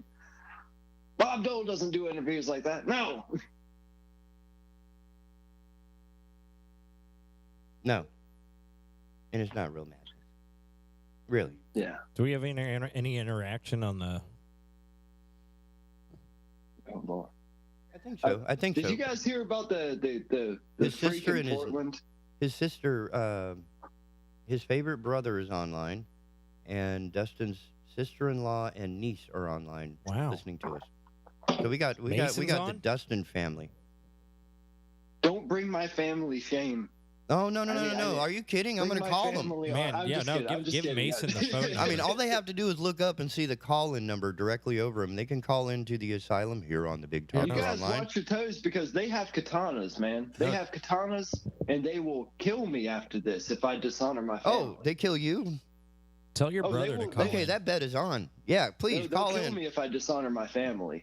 That's fine. No, I I'm just want fine. to rip You know, on I Kathleen survived. Kennedy with your brother. No, I was about to talk about some real crazy guy in Portland. You hear about that guy in Portland? He put the razor blades in the pizzas. What? No. Yeah, that's sick. I mean, Wow, that's like you the Tylenol think we thing. don't have to talk about weirdos like this, but they exist. And this is in Portland, Oregon. There needs to be an institution where we put people like this so we don't get razor blades in our DiGiorno's. Yeah, and whatever he was high on when he was doing this is legal there. So, Man, well, luckily, I don't think anybody got killed. They found the razor blades. Well, yeah, that's why they turned have a metal himself in, detector but, at the end of the. I got to tell you, if I bit into a razor blade, or my kid or my wife bit into a razor blade, it would take everything. It would take every officer that they had in that courtroom to keep me from. Not at all. Oh my God! Not at all. I would play it appropriately. Are we breaking the cuss barrier? Because it makes you want to break the cuss barrier. I would purposely get locked up, and I it's will like refrain. put me in I general will refrain. population So, with them. I'm thinking if I bite into a razor blade in a pizza, I have just retired. I'm not going to pay for another thing in my life. That lawsuit is going to buy me a house. I'm saying I would purposely get locked up. I would purposely and bite I would the be razor. really nice to the officers and be like, "Listen, put me in general Nah. population Nah. with this guy." That's a waste of Where skill were and you when you talent. bit that pizza? I was at Ruth's Chris. Ruth's Chris doesn't sell pizza. I work at Ruth's Chris. You think they're going to let me eat a steak? No, I got a frozen pizza in 5 minutes to eat it. And the moment I bit into that razor blade, I would have been like, you know what? Yeah, I'm not going to go through all that violent stuff and end up in prison. Are you kidding? I'm going to live a life of luxury. I'm going to sue. I'm going to get my house paid for. I'm going to be completely pleasant through the entire experience. I understand it was an accident, but that $17.5 million settlement has bought my forgiveness. I would make the person that did it bite the corner of the aluminum tables in jail, and I would kick his head. You would be actually if that happened to me. But you would be in jail too. Yeah, no, and I you'd would never be allowed to. get You would locked up. never be allowed to own a firearm again in your life. Well, if it's, and you would have sex every night. I can guarantee you that. No, it'd be a misdemeanor. Not if you're trying to get into general population of where this. Wait a minute! No! I got to call you out on this. If my wife, my kids are me, if this guy, if you're trying to get into general population where he is, he's going to be in federal penitentiary. You're not going to be there for some misdemeanor. You will have just ruined your own life just to do this. He might be in county until his court date goes through. Yeah, but you're not going to have access. That's risking it. They would never let you anywhere around. I'm just saying, man. I don't know. I mean, you can be angry and violent. I get that. But if you want to win the game, man, you got to calm down and let it play out. And then get on the team. I don't know, man. There's for people that put razor blades on food. Like, because we went through this whole scare back. Right, in the but day. once I it gets remember into prison, checking my there's going to be plenty of people like Todd in there that are just going to rip this guy apart like Alpo. That is true. I don't need to be the one to do it. All I got to do, I would buy the cigarettes for him. Right? After it happened. You gotta think, there's probably somebody in that pen who was like, damn, I cut myself shaving. I hate razors. Right, and then they hear this story and they see, like, you're that guy who put the razor blades in there. You know, I cut my face the other day shaving. Come here, boy. Right. You know, and then the they next give day, him the meat wagon. And then the next day, there's like 15 packs of cigarettes in that dude's commissary account. I'm just saying, if it happened to me, I'd be extremely pissed off. Oh yeah, but how you're pissed off is more important than being pissed off. Because if you are aware of it, you could sue his family for everything they own and take it. That to me would be better payback than trying to punch the guy and go into jail myself. Yeah, well. Yeah, the only thing. But that's 25 years of doing exactly what you did. We're talking when you go to his hypothetically family to get the money, they're going to try to talk to you, and they're not going to have like a tongue or any teeth. They're going to be like, "Oh, we tried his cooking many a time before. It was always good." Well, until it kills you. Before? So this was in Portland, huh? Yeah, I thought so. Yeah. I mean, there's twisted people all over the place, man. Like I said, they need to have something to do with these people publicly. He should be in stocks. Dustin, I have a question. Yes. Do you have a least favorite brother? No, I love all my brothers equally. If it's Mason, he needs to call in. No, I meant in your family. Not like in the world where you're my brother and everything. No. I have two brothers. Because somebody claims to be your favorite brother. So one has to be your favorite brother and one has to be the not favorite brother.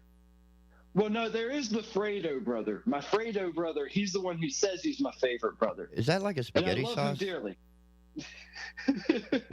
What the hell is in your family, man? You got tomatoes in your family? You got some Romas rolling around? It's like The Godfather, man. Oh, y'all refer to each other as like different foods? I'd like to picture myself as Sonny. You know, I'm Sonny Corleone. You know, and then I got other brothers. You know, my brothers. You know, they switch between Michael Corleone and Fredo. So it's like. Let's be honest. The other brother is still asleep. Yeah. He's probably still asleep. So he's not even affected by daylight savings time at all. But I will say, the brother that you're talking to right now, he is a master at Star Wars. Oh, he's like a Mace Windu. Oh, I see. That's okay. I'm with you now. I get it. Star Wars historian. I'm a little slow. Actually. I got my coffee here. It's like you just 20 minutes I'm ago. getting triggered. The second you say Star Wars, I just get extremely triggered, man. Is this like a good or a not? No, it's let the hate flow through you. Let the hatred flow through you. Gives you strength.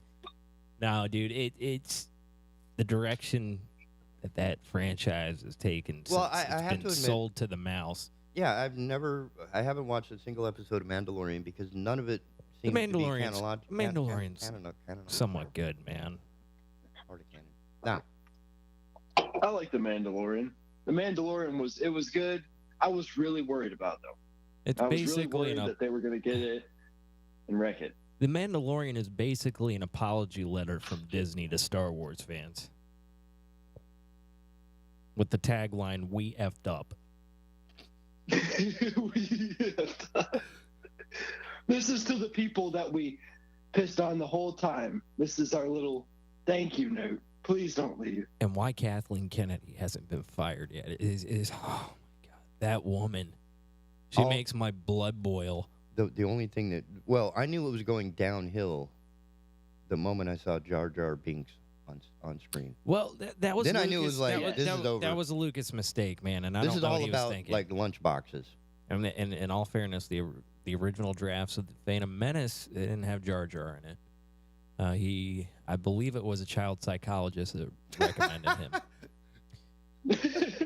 And the same thing. It was supposed to be. We need to put a QT in there. Somewhere along the lines, George Lucas changed the direction of the film. He wanted to introduce it to a new generation of kids, and he made like a kids movie. So, anyway, the prequels didn't work. You know, now people appreciate them a lot more than back when they came out, especially after because there's something worse. Especially after 7, 8, and 9, the pieces of garbage that they were. I don't think I've seen 8 or 9. You did. You saw it in theaters, man. Don't you remember we split the gig at a Calico room? So you saw the first showing and I saw the second one? It must not have made that much of an impact. Oh, it was terrible. It was so bad. They had Mary Poppins, Leia. So now that you mentioned the Calico gig, it's like, yeah, I do remember we had to split that. They had Luke. What they did to Luke's character, they turned him into this piece of crap living on an... I mean... But is this the one where you only see him at the end? This is Ryan Johnson. Or is this the one where he's actually in the movie? Ryan Johnson was supposed to get his own trilogy. And after that piece of crap, and J.J. Abrams, he's a screw-up too, man. But he basically wrote 7 and then turned 8 over to Ryan Johnson and said, yeah, you do whatever you want with it. Ryan Johnson just sat there with the script and said, how bad can I screw this franchise up? You know, I never really liked Star Wars. Who's your hero, Luke? We're going to watch him milking an alien as he's living on a bum. Oh, yeah. He's a bum. They made him We're talking about bum. Luke Skywalker, one of the most powerful Jedis ever, and they turned him into a piece of crap. There was no lightsaber fight in that movie. That's a It needed to be. He had reflection on Mark transcended Hamill the himself. need for weapons, just like I have. They had this whole. They hadn't even when they started writing this new trilogy. They didn't have any idea where it was going to go, and they let the directors take complete control of it. It turned out being a piece of crap. They killed Snoke off. He had a character arc that wasn't supposed to be like that. They turned Rey and Ben into a crappy frickin' Twilight love story. I mean, I wanted to throw up. Like, what am I watching? You're watching like now it's Palpatine's granddaughter and Han Solo's son. You know. Well, a lot of what is then this? they kill Like off. They made. I don't remember They any. turned Han Solo into a piece of garbage that abandoned his family. Yeah, I'm living, working in a bar now. You know, he was. Well, I like the I jacket. think the Luke Skywalker thing is a referendum on Mark Hamill himself. I mean, when you take a guy, you give him a lead role for 3 top of the line movies, and then he retires after The Guyver to do voice acting for like 30 years, and then they pull him up on screen and he looks like crap. I would call him a bum too. Well, in all fairness, Mark Hamill said he was very outspoken. He's like, listen, you know, he was very outspoken and anti I'm sure what he they were was doing. very outspoken. They said it's not Yeah. my Luke Skywalker. Yeah, no. Mark Hamill would never curl up in a ball and take it. Yeah, but it was like watching No, he episode only plays 8 with the him voice as of the damn Joker. It was like watching Spaceballs. Like, what have you done to Luke? Look how they massacred my boy. You know? Get him a body bag. Wow, I missed all that. Well, come back. Yeah, well, these are movies that, you know, like when Clerks came out, everybody was excited about Clerks. I never saw it. Clerks was great, man. It was a great movie. And there was others like Todd is like Randall in there. But no, dude, they've been turning Star Wars into let's push our political agenda on you. You know? Oh, wait a minute. I'm a little late on reading. A whole trilogy of pointless new characters while also managing to make the old characters pointless, too. Yeah. And now they're adding in That's from Uncle Mace over there, by the way. They're adding in transgender Jedis into the Star Wars canon. Like, this has to be a thing.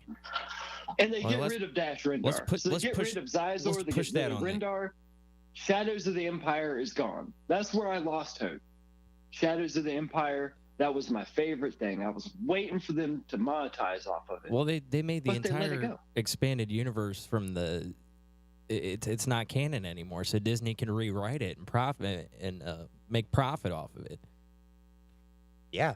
So they just got rid of it. They said, oh yeah, the whole expanded universe is non-canon now. It's called Legends. So here's how we make more money off of this. It's the mouse trying to squeeze you for every dollar you got. Give it up, folks. Yeah. I'm also destroying your childhood. You think what I did to Luke was bad? Who cares about that? You punks think what I did to Luke and Han was bad? I'm surprised that the logos when the beginning of the film starts isn't like Chinese stuff by this point. Yeah, it's I mean, every Oh, like Golden Yeah. Harvest on the old Jackie. Yeah, and or a on lot the of old, that too. Bruce Lee movies. They weren't allowed to show Force Ghosts in, I think it was China. Yeah. And a lot of it too, man, they rewrote some of the Star Wars stuff for a foreign audience for like countries that like wouldn't approve of it.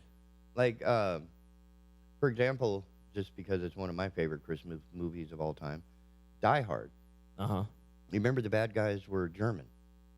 Yes, it was. Well, no, the bad guys. No, the bad guys were all German. Well, they were a diverse. mixture. They were a mixture, They were but diverse. right, but They were the diversest group out of all of them. But there was a guy that was interviewed on Leno, I think it was, and he's talking about when they ported it to, translated it to German because of Hans Gruber.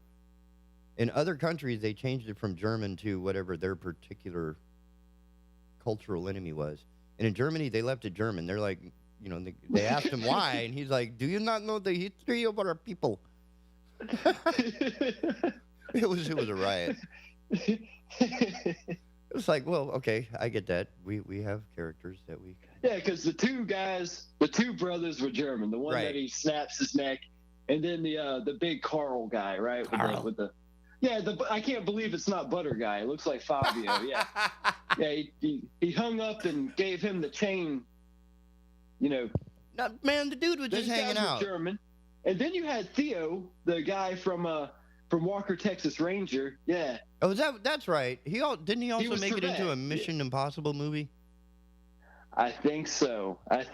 Clarence, God, I can't remember the fellow's name, but yeah, real good actor. Yeah. I And need then more they had computers in here. What about Simon from Die Hard 3?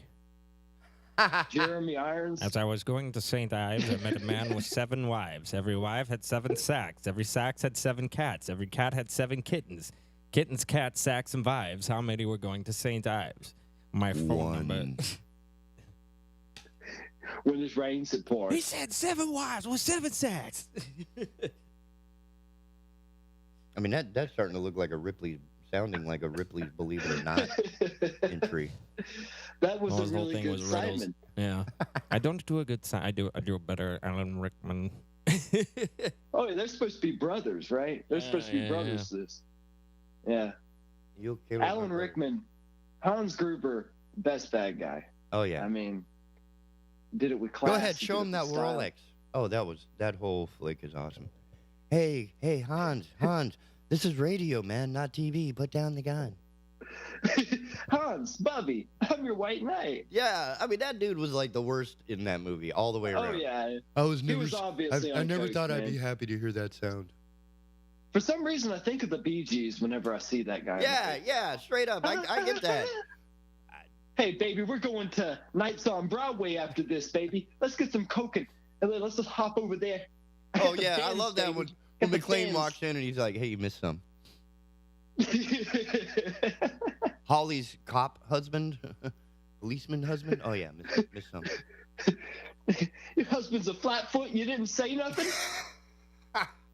Well, This to be guy's fair, trying she to didn't even mac take his on John name. McClane's wife, and he Right, walks in and they're doing coke. Yeah. Merry Christmas. Oh. After Hans, seeing that, man, I'd I want am to tear your the white place up knight. and kill a bunch of people too. Hans, baby, I'm your white knight. Booby. Sort of fill in the blank questions. I love that whole tirade he did. I could talk men's fashion and industrialization all day. Unfortunately, Nah, I work gotta- must intrude. Oh, Todd's warming up here. What now? Oh, I thought, Benefits No, I wasn't of a warming good up. education. I'm still calming down from the Star Wars rant. Whew. You didn't get it all off your chest, man. No, I know I had you. to You hold got back more. a lot. No, I had to Apparently. hold back a lot. I'm trying to be Next time, really let the careful spirit- with what I say in like getting me into trouble and Let the hate flow through you. okay, so worst Christmas movie? Worst Christmas movie? That's the one where the angels, every time a bell rang. I It's a wonderful life. what's his name? The guy that talks like this. Wait a minute, is that Biden or is that Jimmy? No, it's the guy, Well, it's Merry Christmas. And Happy New Year and peace on earth. Isn't that where he got his pink slip for Christmas? I can't. I had to watch that movie in school. It was. An angel just got its wings. Yeah, I heard a bell ring. Now. Is Man, that James Stewart? Yeah. James Stewart. Could you imagine if that were true? The telephone system would just be like, we'd be raining angel feathers. Yeah. Of course, I make my own ringtone, so I don't have to worry about it. There are no bells in my. I don't know, man. Look Who's Hallmark. Talking was really bad too. Hallmark. That's a Christmas Is movie. that a Christmas movie? Yeah. Is that a Christmas movie I like think Die the first Hard? one is. I can't. It's been so long since I watched it one time when I was a kid. And it's just. Well, boys and girls, it's about time for another news break from our friends at WAY. Let's bring up the clean feed fade. We're gonna surprise them with some cool stuff. How's that? Let them hear the music. And now slowly fade.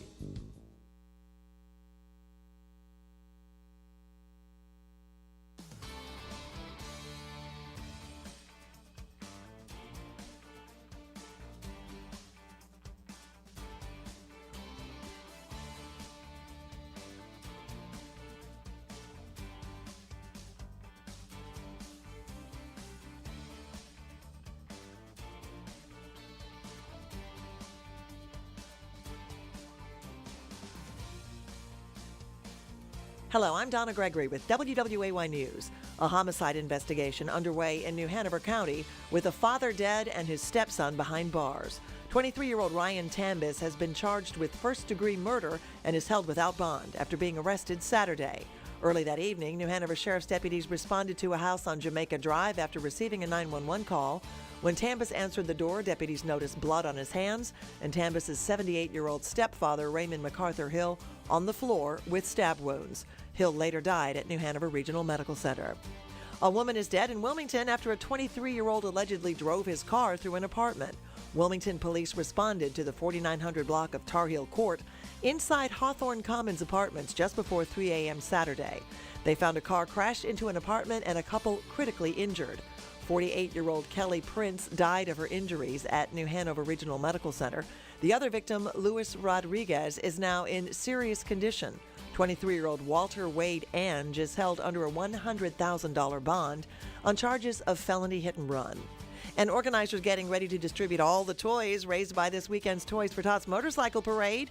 Motorcyclists gathered at Carolina Coast Harley-Davidson with new unwrapped toys to donate to the charity. At noon, they took an escorted ride through the city. Organizers tell WWAY nearly 400 people donated toys and rode in the 29th annual motorcycle ride. For more on these stories, head over to WWAYTV3.com. I'm Donna Gregory. Have a great day. O'Leary's Automotive Repair has multiple locations in the area in Hampstead, Leland, the Myrtle Grove area, Ogden, and Wrightsboro. O'Leary's Automotive Repair, a trusted, locally owned business since 2006. Hey there, it's Charlie Miller, your state representative for Brunswick and New Hanover counties. Thank you for tuning in. Make sure to check out my Facebook page, Representative Charlie Miller, to stay up to date on everything that's happening in the state legislature. You can also sign up for my weekly legislative newsletter to receive a more detailed report on how the voices of District 19 are being heard in Raleigh. If my office can be of any assistance to you, please reach out at 919-733-6753. Paid for by the committee to elect Charlie Miller for NC House. Hi, this is Justin Humphreys from the Humphreys Law Firm on Eastwood Road. The Humphreys Law Firm is located in Lumina Station, Wilmington, North Carolina. Practices civil litigation, intellectual property, commercial, and residential real estate. Please give us a call at 910-332-0721 or visit us on our website, which is www.humphreysfirm.law. You can also listen to me every Thursday from 6 to 7 p.m. on the Big Talker 106.7 FM. I am State Farm Agent Rob Renz, and I want to help you get to a better place. Visit us online at ilminsurance.com. That's ilminsurance.com. Like a good neighbor, State Farm is there.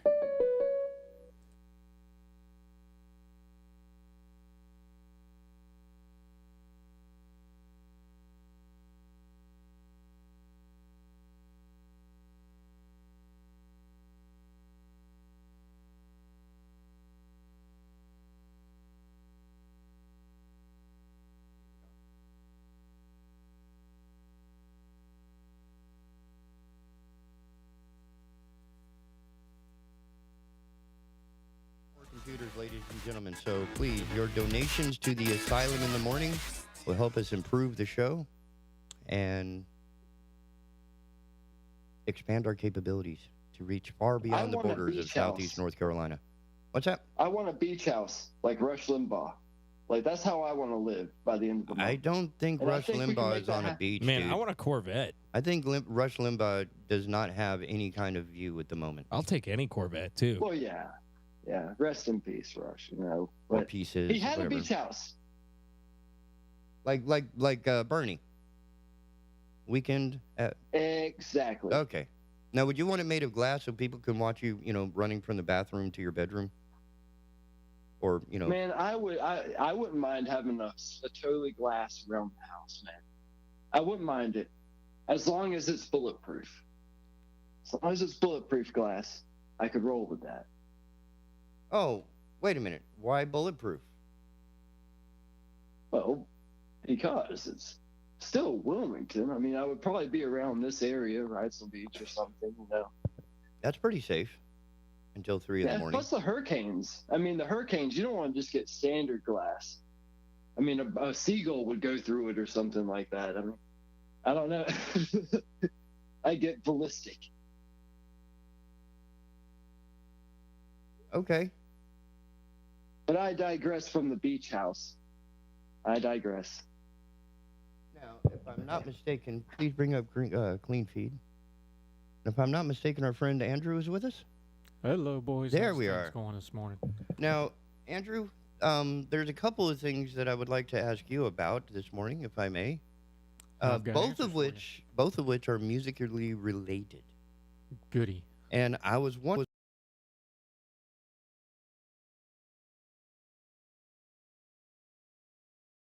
I actually met Steve Perry twice.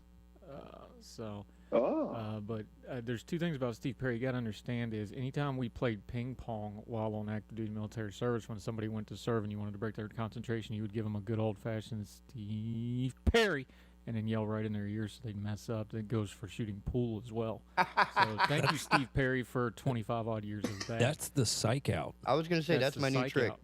It's from Steve basketball, Perry's isn't it? Always done it. We did it in basketball all the way back in the day, all kinds of things. So that's from basketball, isn't it? I believe that started at basketball. That's the South Park guys movie. It's a brilliant film. Was I haven't seen brilliant, that movie and in everybody should go watch it. It's not as good as Orgasmo, but live longer and uncut. Is that the My parents taught me hamster No, style. that's South Park. Oh, I'm sorry. Hamster Basketball is an actual movie. Jenny McCarthy was in it. Oh, this is legit. Real Right. Big Fish was in it. That's right. I totally forgot Yeah. about that. But yeah. Yeah, they invent their own sport because they have no athletic ability whatsoever, and it becomes like the biggest sport in the world. It's pretty good. It's what, early 90s? It sounds like probably? the story behind 95. Hawaii. If there was a basketball league, I'd play. I would too. I'd sign up tomorrow. But you were talking about playing Journey in public. Who was that? That was TK. Todd. That was Todd. That was probably me. Todd, you were talking about that there would just be violence if you played Journey's "Don't Stop Believing" in Oh public. no! If I'm a sound engineer and it comes on as like house music or anything like that, and the crowd starts singing along, I'll immediately I can't stand that song. I'll mute it immediately. Okay, this has actually happened in the real world. May I give you a quick story? Yeah. Are you familiar with what Love Parade is? No. No. Love Parade is a massive festival in Germany, in Berlin, every summer. Think Mardi Gras, except with sinfulness. It is decadent. It is basically a giant outdoor EDM festival with all the associated things that go with it. Nice. So you're talking about hundreds of thousands of people in various levels of inebriation and or chemical enhancement. You're got some really hard-going hard house type music. This is 2003, 2004, so the party's going pretty hard back then. But anyway, we were at a smaller side thing from Love Parade. So you've got 3, 4, 5,000 people in front of the stage with a DJ. And if you're familiar with hard house music or EDM music, the big thing when you're doing that live is the drop. The beat drops, they build it up, they drop it, everybody loses their mind. Well, this particular DJ decided that he was going to build his drop up over a 3-song set. So then the drop's coming, it's building, you can feel You it mean building. like 15 minutes later is the 15-minute build for a drop? Yes, he teased it 3 different times. Oh. Like, this guy was Tension and masterful release. until it went tragically wrong. What happened was everybody's bouncing because they know this is the one, right? So you got 3,000 or 4,000 people just bouncing, pulsating. He drops the beat. There's dead silence for 1 second. And then the outro to Don't Stop Believing starts playing. Now, I don't know if you know the etiquette for an EDM raver, especially one where it's, this is now 10:30 at night on day 2 of this thing. They everybody's just bodily absolutely rushed the primed. stage. Oh. They bodily rushed the stage and body surfed this dude off unto parts unknown, never to be seen again. As far as I know, I hope he's disappeared. Okay. No, I wish I could buy them a beer. Yeah, they just rushed the stage and carried the dude off, and that was the end. It was like, well, that's the end of the set. Anybody know how to run equipment? Because we need some music here. So, be careful with your journey, kids. Wow. Use it wisely, because with great journey comes great responsibility. Ooh, I see what you did there. Ooh, I like I see that. what you did there. Now we just added a new guest. I have to interject here. Sorry, Jen, is that you on the road? out Good there? morning. It would be me. Good morning, gentlemen. Good morning. Now, it's the timing is really a lot of fun because my friend Andrew here is giving us insights into Christmas music. In fact, his article, I don't know if you got to catch his show before, Heard Tell. He was describing some of the sinister Christmas music. I'm not sure. The way Andrew writes is just absolutely amazing. So do you have Brian a favorite? O'Nolan wrote that. I'm just reading it just to be clear. Oh, Brian okay. O'Nolan, our His- buddy, wrote that piece. He's doing a Advent, and Hanukkah just ended, but he was doing Advent and Hanukkah music.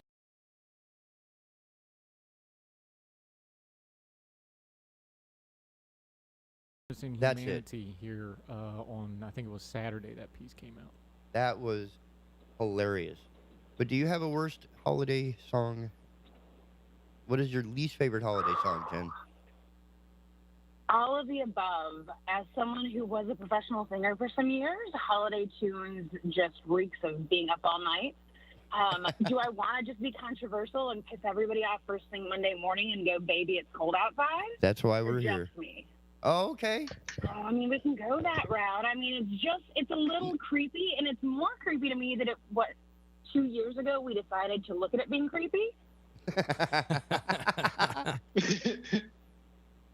The one I can't stand is I Want a Hippopotamus for Christmas. Oh, God. no, that's I one of forgot my about favorites. that. That's Oh, one of I my forgot favorites. That's a about that. Three Stooges song, man. I hate That's that sacred. song. That is my least favorite. I forgot about that song. Sacred.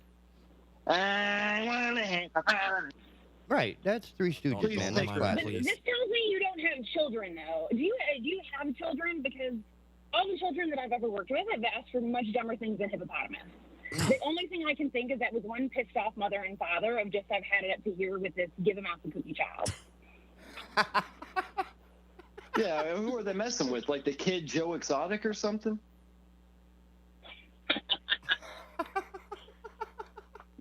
Yeah, these are Christmases. I don't like the Beatles song either. Was it John Lennon or the Beatles? Right. The Wars. I think that was one of them. That was one of them that was in the article, if I'm not mistaken. It was indeed, because as Brian pointed out, once you've gone to protesting the Vietnam War in bed with your avant-garde girlfriend that broke up the world's biggest band, you really have nowhere else to go but to write a really crappy Christmas song that will haunt mankind for all time and eternity afterwards. So that's kind of how that went down. Now, during this holiday time, I'm sure there are some stresses that are happening on the day-to-day. Now, some of the ways that we react are probably not necessarily appropriate, and that's one of the things I appreciate most about Jen, is she's like the adult in me that I just can't reach. So when it comes time to... What are you talking about? You're reaching for adults? I'm reaching for my inner What are you adult. reaching for? My own inner adult, and sometimes I need Jen's assistance to hear that inner adult saying, don't do that. And that's why I'm asking Jen about stress during the Christmas time, because I think we're all a little, No? So I think everybody's one bad day away from a mental breakdown just after 2 years of the, I hate calling it the pandemic, but we all know what we're talking about, of life being just strange. I think the biggest message I have for folks that stress during the holiday times is you are not obligated to do anything. A lot of times we find ourselves running over here trying to go see everybody and do everything, and then our holidays are miserable. We drag our kids around to 18 different stops. Now, does this include Christmas lights? Yeah. I like going to see Christmas lights. It's not really a thing anymore, I don't feel like. Out here, at least. I know. It's a travesty. It's. It is. I mean, these people have lost their way. This is why God flooded the earth and Noah had to build a boat, because people forgot about the true meaning of Christmas, putting up lights.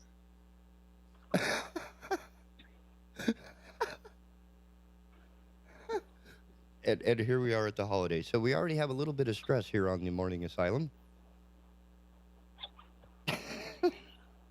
And I laugh and try not to dip a toe in as someone who's also not necessarily of the religious ilk, and definitely sees the lovely consumerism pressure for Christmas.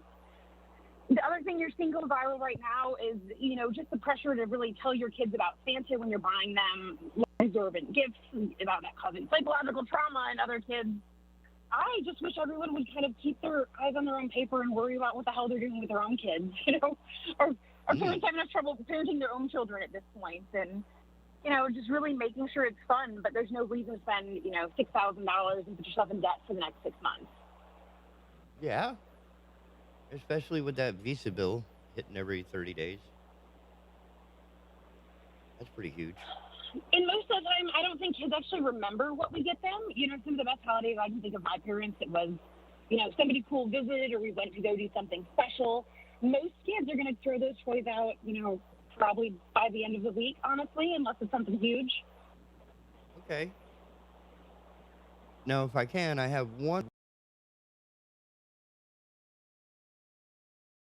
All four of us listening might benefit when trying to, like the other day, I was read the Riot Act because I misguessed a person's preferred reference? Pronoun? Something? Oh, you're right. We talked about this briefly off air the other day. Yeah, about pronouns and gendering and it was like, wait a minute, why are you making me feel bad? Come out during the holidays, yeah. Right. Well, it's usually not anybody's intended thing to make them feel bad. Some people are now starting, when they introduce themselves, hey, my name is Jen, I go by she, her.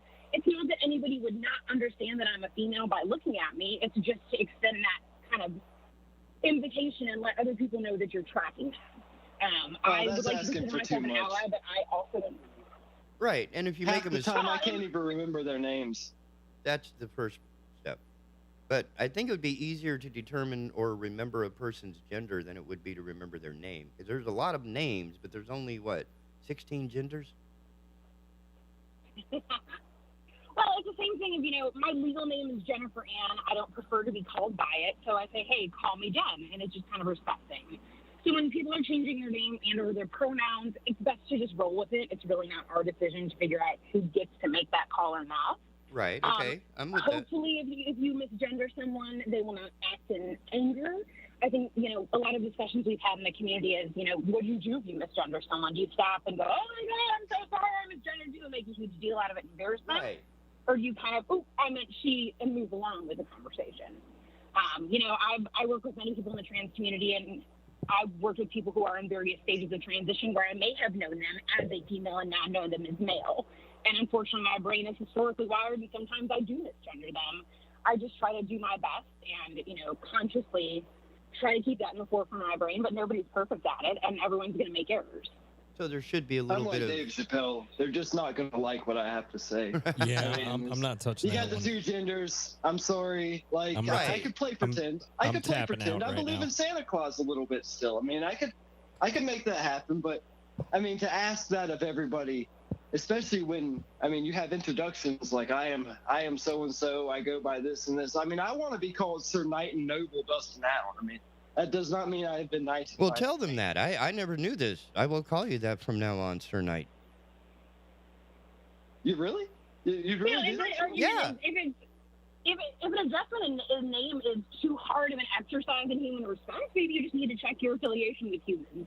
Oh. To call someone by another name isn't the end of the world, It's not a difficult thing. It's not expecting you will gender them correctly 100% of the time. It's just when someone asks for a common courtesy, like many elder people in our community, when I grew up, my neighbors were Mr. and Mrs. Johnson, and finally Right. God, Right. call me Gail and Steve. Please, for the love of God, just call me Gail and Steve. You make me feel horrific calling me Mrs. Johnson every time you see me. So out of respect for that person, because I want to value their relationship, I call them Gail and Steve, even though it may be uncomfortable for me and against my wiring.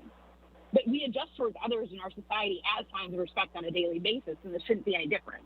Now, all of it is... How do we apply this logic to the snow people? I mean, the snow days, the snow hers, the snowmen, the snow women. Well, I mean, should we write him on it? See, a lot of us are confused about a lot of aspects of this. My question is, are we not allowed to have humor relating to this misunderstanding or such of this? I'm not saying I think it's just reading the room. Yeah. Because you've got to realize a lot of our trans community is very, very new to society, being generally as accepting. So yeah, everybody's going to have a little bit of shield up. So if you crack a joke, they may or may not see that as a gesture of goodwill and trying to bond to them. It really is just, you've got to read the room. Lord knows I use humor with folks. I laugh about the most inappropriate things when people get to know me and they know that. But it really would just kind of depend on the relationship you know. Because I have been on a stage with this woman before, and it's been absolutely wonderful having her buffer. Because I'm not good at answering a lot of those questions. And I It's like, respect anybody, Jen. and it's anybody's choice to do whatever they want in this world and in this life. I just don't like it being forced down my throat. And that's why I was kind How of are they forcing it down your throat, though, just by existing in the world? No, just like society right now. It just seems like it's like everywhere I turn. Like I brought up the Star Wars thing. Like, is that really necessary? Like, it's. Do you have? It's well, just, they're representatives on our society, though. I don't know. And they've not Maybe- been in the media for how long? And I think you're just being disturbed by the fact that they're actually visual now. And it's probably in no greater ratio than in the real world. Still, But for some reason now, visibly trans characters are very threatening to people. I respect anybody and their choice. I don't know. I mean, I Maybe I'm old Yeah, school. the whole, hey, if you don't call me a he or a her or whatever, they take it personally, like you're. Yeah, no, insulting I've done them. that. It's factually inaccurate. It's playing pretend. I mean, I hate to be that guy, but it's playing pretend. Have you checked And, like, their I would genitals, love to though? cater to Have you checked imagination. for their penis or vagina? No, and I say dude as a gender neutral. Like I call everybody dude. It's just There are people that's that just take me, and offense to you saying dude. it's offended people. You And know? then I we don't say mean that to do for it. everybody. I don't mean to do it. I don't mean to offend anybody. You know. And generally, I don't think any of us really mean to, unless it's somebody that has actually done us wrong. And at that point, we're usually less than fair with them. And But I in the usually use overall, that Respect somebody for their a-hole pronouns. It just or jerk. And I think if I understand Jen correctly, it's pretty much like Dustin just said. He wants to be called Sir Knight. And cool, I didn't know that. Now that I know that, I can call you Sir Knight. It doesn't bother me that you're not Dustin. You're still Dustin. You still put socks on in the morning. But I'll respect I now anybody. refer Yeah, but you if as somebody Sir Knight. comes to me, It's just if somebody new to me. comes to me later and says, "You are not a knight. You were never knighted. I'm sorry. That's just. I'm not going to call you a knight because you were never knighted." I can't. That's their I can't problem, be not angry yours. at Is that them your for job stating the facts. Who's the genital No. checker here, though? No, but you're making yourself God, that you're the one that gets to determine if they are truly a man or a woman, and that doesn't have shit to do with you. Ah. Well, their title has nothing So to do that's with my me. concern. I don't have to say that they're anything. I just say, "Hey, what's your name? This is what I'm going to call you, your name." But when You go by but your name. I'm going back to you saying I'm seeing them and they're not actually a female, so I shouldn't call them a female. Like, unless you are literally the dick vagina checker, you are not the one that is the one that gets to make that call. Because If they also were- you have to realize there are more. Hold on, there are more intersex people on our planet than there are redheads. Wow. So there are people with various combinations of genitalia that you have no damn clue about. Their doctors may, you might, but there are more of them than redheads. But that's like a So mutation. there are many people who may not be completely female, completely male, or have aspects of both, but it's not your job to tell who has who. Well, it's not their job to tell us what to call them or what to say or what's Well, factually you just true. I mean, did. you That's a can't bird- make that's them a bird- tell. that's a bird You just something did. You anything. just said that you wanted to be called Sir Knight. That's what I want. People Right, have their and that's all wants, they're but asking. it That's all doesn't they change want. The truth. That's all they want, independent of the truth. You're not a knight, but I'll call you Sir Knight because you like it. That's what you want to be called. I'll call you Sir Knight. Are you really going to call me Sir Knight? No. From now on, until you tell me otherwise. And I'll call you whatever you want, you know? Like Right. Just Jen- don't call me You're late very for focused supper. on the truth. And what is the truth? But my point is, you are not the one who is the genital checker. Even a lot of people that may have a testicle or a ovary may not identify with that sex because they're intersex. Some people may have surgery. We're also learning that a lot of times the actual composure and the composition of the brain, even though you may have male genitalia, is much more female.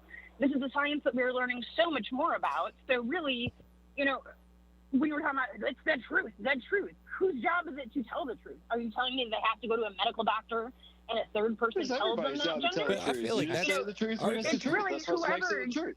our sole purpose on this world is to like reproduce, and I feel like that's some kind of a No. Well, not as an individual. on a deeper obligation. level, on a scientific level. Well, no, on the overall population level, yes, but it doesn't require everybody copulating to have offspring. I mean, there are people in that neighborhood, like one street over. They But have, I'll they respect have more anybody than for enough their children. choice and what they want. Right. But if you're talking about population, they're having more children to make up for the ones that aren't having children. Does that make sense? Population is not being affected by this at all. No, we're overpopulated. Right. So this can only actually help. Correct. And there have been gay, bi, trans people since the beginning of written record. Even in Rome, it was very, common. Really, until the 1900s is when we started criminalizing this and really trying to shove this back underground as we were, wonderfully uncomfortable with everything, and we decided the word gay was in the Bible again. Now, what's awesome? Well, that's their choice. Awesome is that Andrew has been silent through all this, and of all men, of all women, of all people who are masters of the American culture, or at least have a good eye on it, that would be Andrew.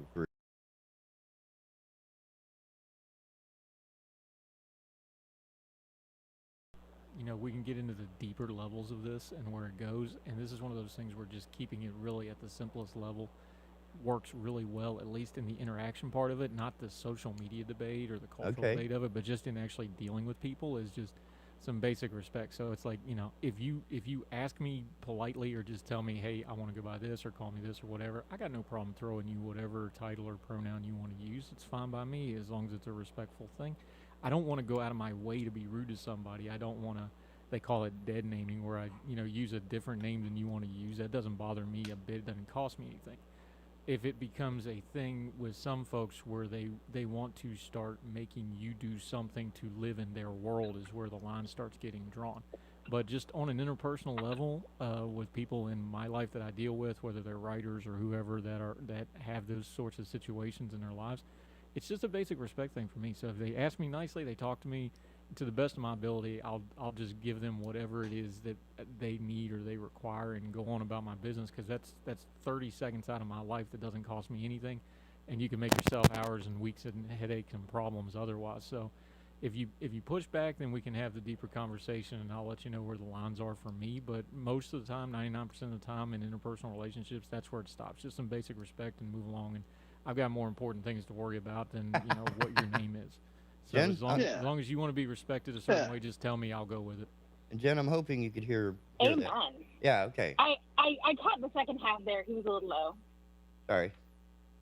I'm working on that. Yeah, But amen. That's exactly what it is. I've got people that are trans that write at our publication, at least 2 that I know of, because I don't ask them unless they're just open with it. And I just, you just ask them, like, hey, what's our name going to be? What do we need to address you? And on with it. And then it's like, okay, here's, how you need to lay out a really good piece to write with. Because I do want them to have their point of views heard and whatever. And that's just how I deal with it. So, again, no matter what we're dealing with, anytime you have a controversial issue, the first thing to do is to get through the noise, get to the basic level of okay, these are 2 human beings dealing with each other, and I'm one of the human beings, so let me deal with them on a human being level first and then work our way out that way. Because if we start putting all the cultural stuff on top of it, you've already set yourself up for failure before you even started talking. Ooh. Jen. Amen. Yeah, I'm hearing some. And I'm getting really bad feedback on my end now. It feels like Sunday. There's some good preaching going on right here. Yeah, me and Jen are having a hard time hearing each other. Is part of the reason I'm laying out. I couldn't really hear. I couldn't really hear what anybody was saying at the beginning. I kind of heard around the end there. I'm hoping that's getting better again. We're making adjustments as we go along here on the clandestine, pirated Big Talker Online morning program known as The Asylum. And any donations will go a long way to make this work. I think Andrew really hit the nail on the head, though. It's just a matter of human respect. It doesn't matter if you agree with it, disagree with it, or what your opinion is. It's just how you treat another person in the world. Now, do you see that as a way of dividing the issue? Meaning, like in my case, when Dustin said he would want to be called Sir Knight, and somebody would come up to them and say, I'm not going to call you a knight because you're not a knight. It's more on them than on Dustin. Right? Absolutely. So That's how you handle the truth. I mean, I could be mad that I'm not a knight, but you go back to the truth again, though. You're saying that you are the one who determines the truth of someone's gender, which could not be further from the fact. Or in knighthood, or whatever. No, I mean, their gender is just their gender. I mean, you can't, like, if I'm fat, I could want to be skinny all I want, but and I could ask people not call me fat. And, and I'll admit, it's a jerk thing for somebody to come up to you and say, you're fat. But, to make everybody a broad stream just kind of go along with something, that's up to their own translation. Hard to disagree, continue. But you are not the one that knows if they maybe have one testicle and one ovary. You don't know if they've had surgery. You don't know if their hormone levels are male or female. So I guess I'm just asking you to maybe think that you are not God and you are not the one that gets to determine everybody's individual truth. So that's probably between them and their medical provider. That we're like, oh, they're this way, they have to be a guy. They might have ovaries, and you don't know, and quite frankly, it's none of your business. So this whole, the truth and what they really are, that's just a moot conversation that nobody belongs with besides the person and their healthcare provider. Well, some people aren't comfortable with the truth. I'll tell you where I do draw the line Some is with people aren't young comfortable children. with it, and that's okay.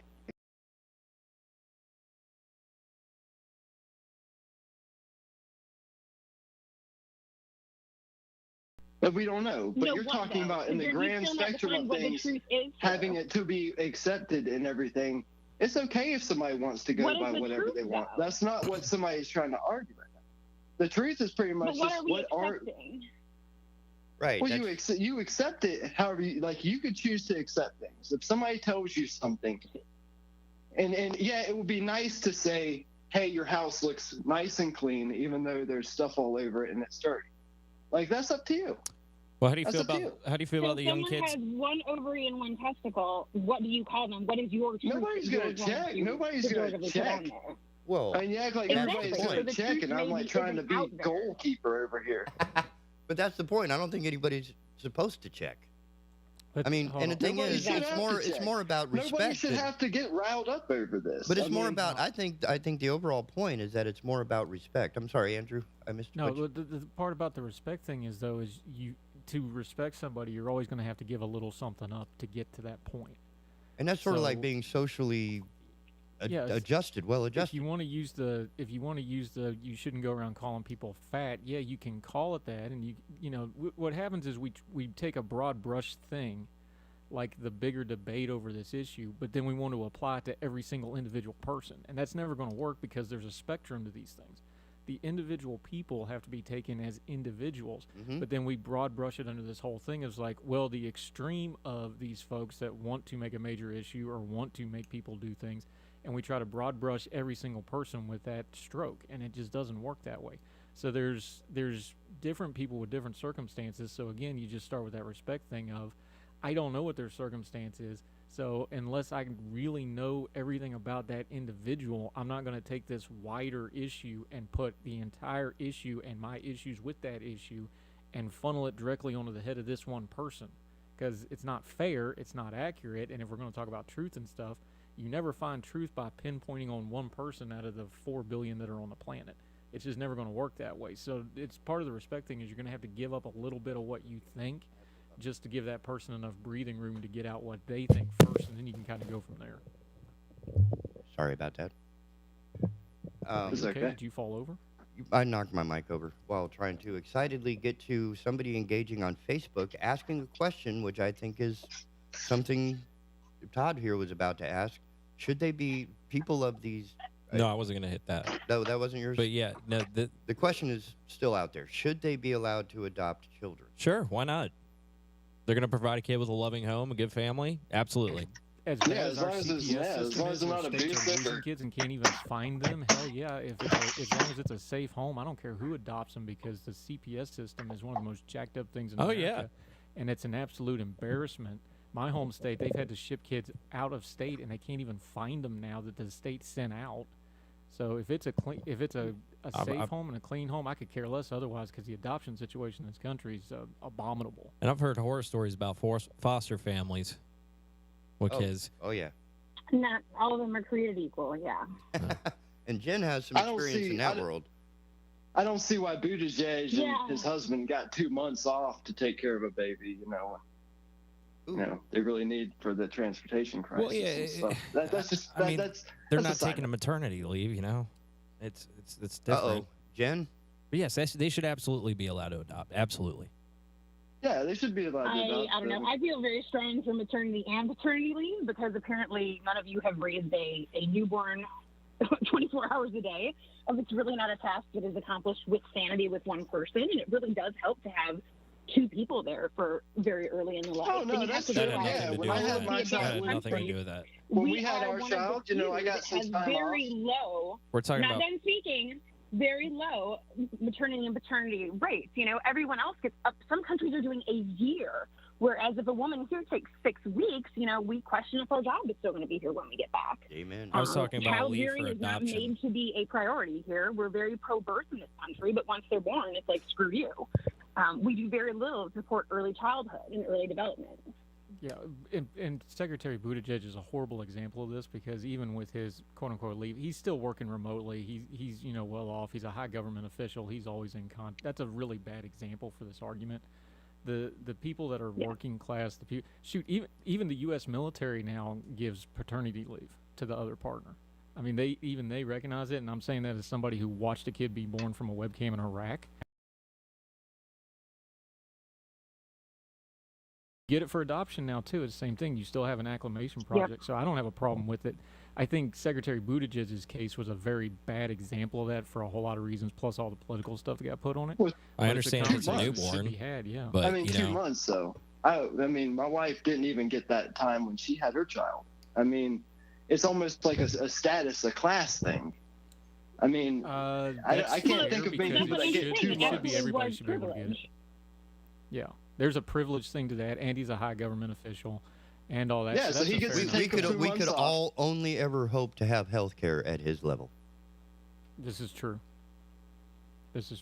But yeah, and again, that's what makes him the bad example, because is it 2 months? Should get 2 weeks? Should get 6 weeks? But you can debate all those things, but we're not even having that debate right now. It's just the people are just taking the political side of that and running with it. and then it doesn't get discussed at all of what is the set time, what is a reasonable thing for a government. And remember, the government employee is going to be a different standard than a private company, or what's done overseas and what other countries do as well. It's a complicated issue that we try to overly simplify, and it turns into a big old hot mess. No sense of standard. Yeah. Didn't we at one time have a big, I guess it's about 8 or 9 years ago, a whole human rights movement? But it seems like human rights in one country is different than the human rights in another country. Hi, China. How you doing? Y'all listening? Oh, yeah. I don't think we're allowed in without a VPN of some sort. Well, Jen, thank you very much for your time. Your insights into Absolutely. This is one of those topics that I don't think we as a country have come to grips with, and having some clarity is certainly helpful. I appreciate it. Discussion is always good, and it gets the blood pumping. Yes. Yeah, it does. And I know you have to go to work. Happy to assist. So go save the world one child at a time. And much love and respect. Thanks, guys. You have a good one. Take care. Bye-bye.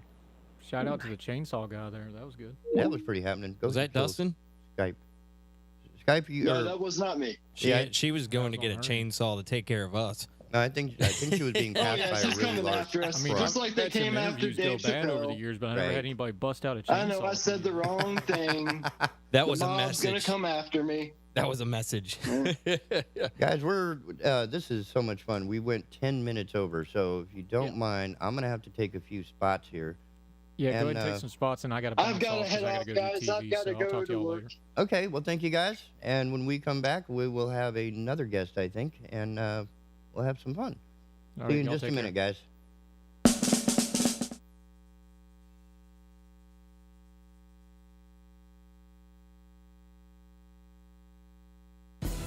Hi, this is Justin Humphreys from the Humphreys Law Firm on Eastwood Road. The Humphreys Law Firm is located in Lumina Station, Wilmington, North Carolina, practices civil litigation, intellectual property, commercial, and residential real estate. Please give us a call at 910-332-0721 or visit us on our website, which is www.humphreysfirm.law. You can also listen to me every Thursday from 6 to 7 p.m. on the Big Talker 106.7 FM. Hey everyone, Ben Hawkins here with Cross Country Mortgage. Rates are still at historic lows, and there has never been a better time to purchase your dream home or refinance your existing. With over 300 loan products including conventional, FHA, VA, USDA, renovation, and jumbo, we are certain we have the right loan product for you and your family. Call me today to be pre-qualified to make the offer on your next dream home. 910-352-3373 or visit my website at lendwithben.com.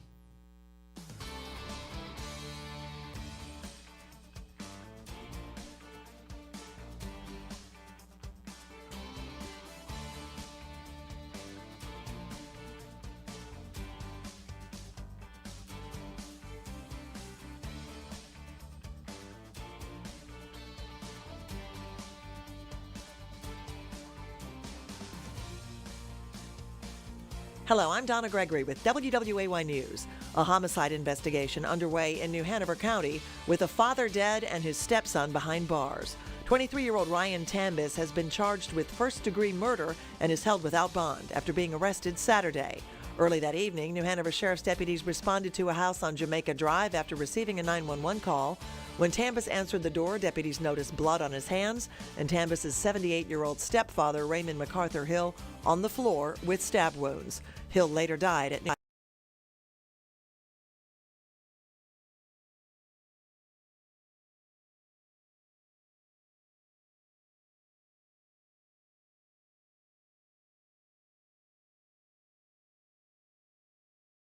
apartment and a couple critically injured. 48-year-old Kelly Prince died of her injuries at New Hanover Regional Medical Center. The other victim, Luis Rodriguez, is now in serious condition. 23-year-old Walter Wade Ange is held under a $100,000 bond on charges of felony hit and run. And organizers getting ready to distribute all the toys raised by this weekend's Toys for Tots Motors host Harley-Davidson with new unwrapped toys to donate to the charity. At noon, they took an escorted ride through the city. Organizers tell WWAY nearly 400 people donated toys and rode in the 29th annual motorcycle ride. For more on these stories, head over to WWAYTV3.com. I'm Donna Gregory. Have a great day. This news and weather is brought to you by Two Men and a Truck. For your free quote, go to twomenandatruck.com. twomenandatruck.com.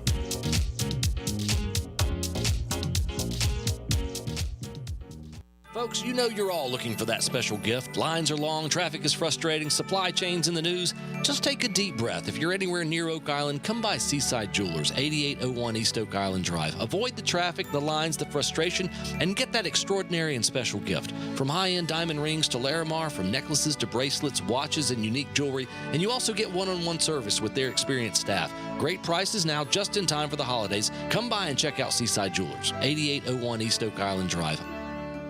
Folks, we all know ongoing road construction and traffic can weigh heavy on your vehicle. Since 2006, O'Leary's Automotive Repair has provided comprehensive repair services at affordable prices to get you back on the road in no time. Their ASE certified technicians will help you find a cost-effective repair and maintenance alternatives. O'Leary's has multiple locations in the area in Hampstead, Leland, the Myrtle Grove area, Ogden, and Wrightsboro. O'Leary's Automotive Repair, a trusted, locally owned business since 2006. Listen to Tom Goolsby on The Chad Adams Show. People with common sense know that the entire theory of socialism is one big lie. The Big Talker 106.7 FM.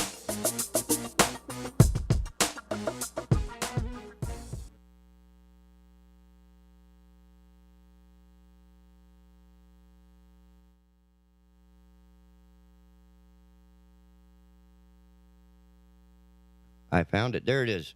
Ladies and gentlemen, welcome back. We should have had music. Chad heard the music. We have a guest on our show, and he's a very important person, Todd, I want to introduce you to. This is the man who is allowing us to keep all the equipment here and me not going to jail.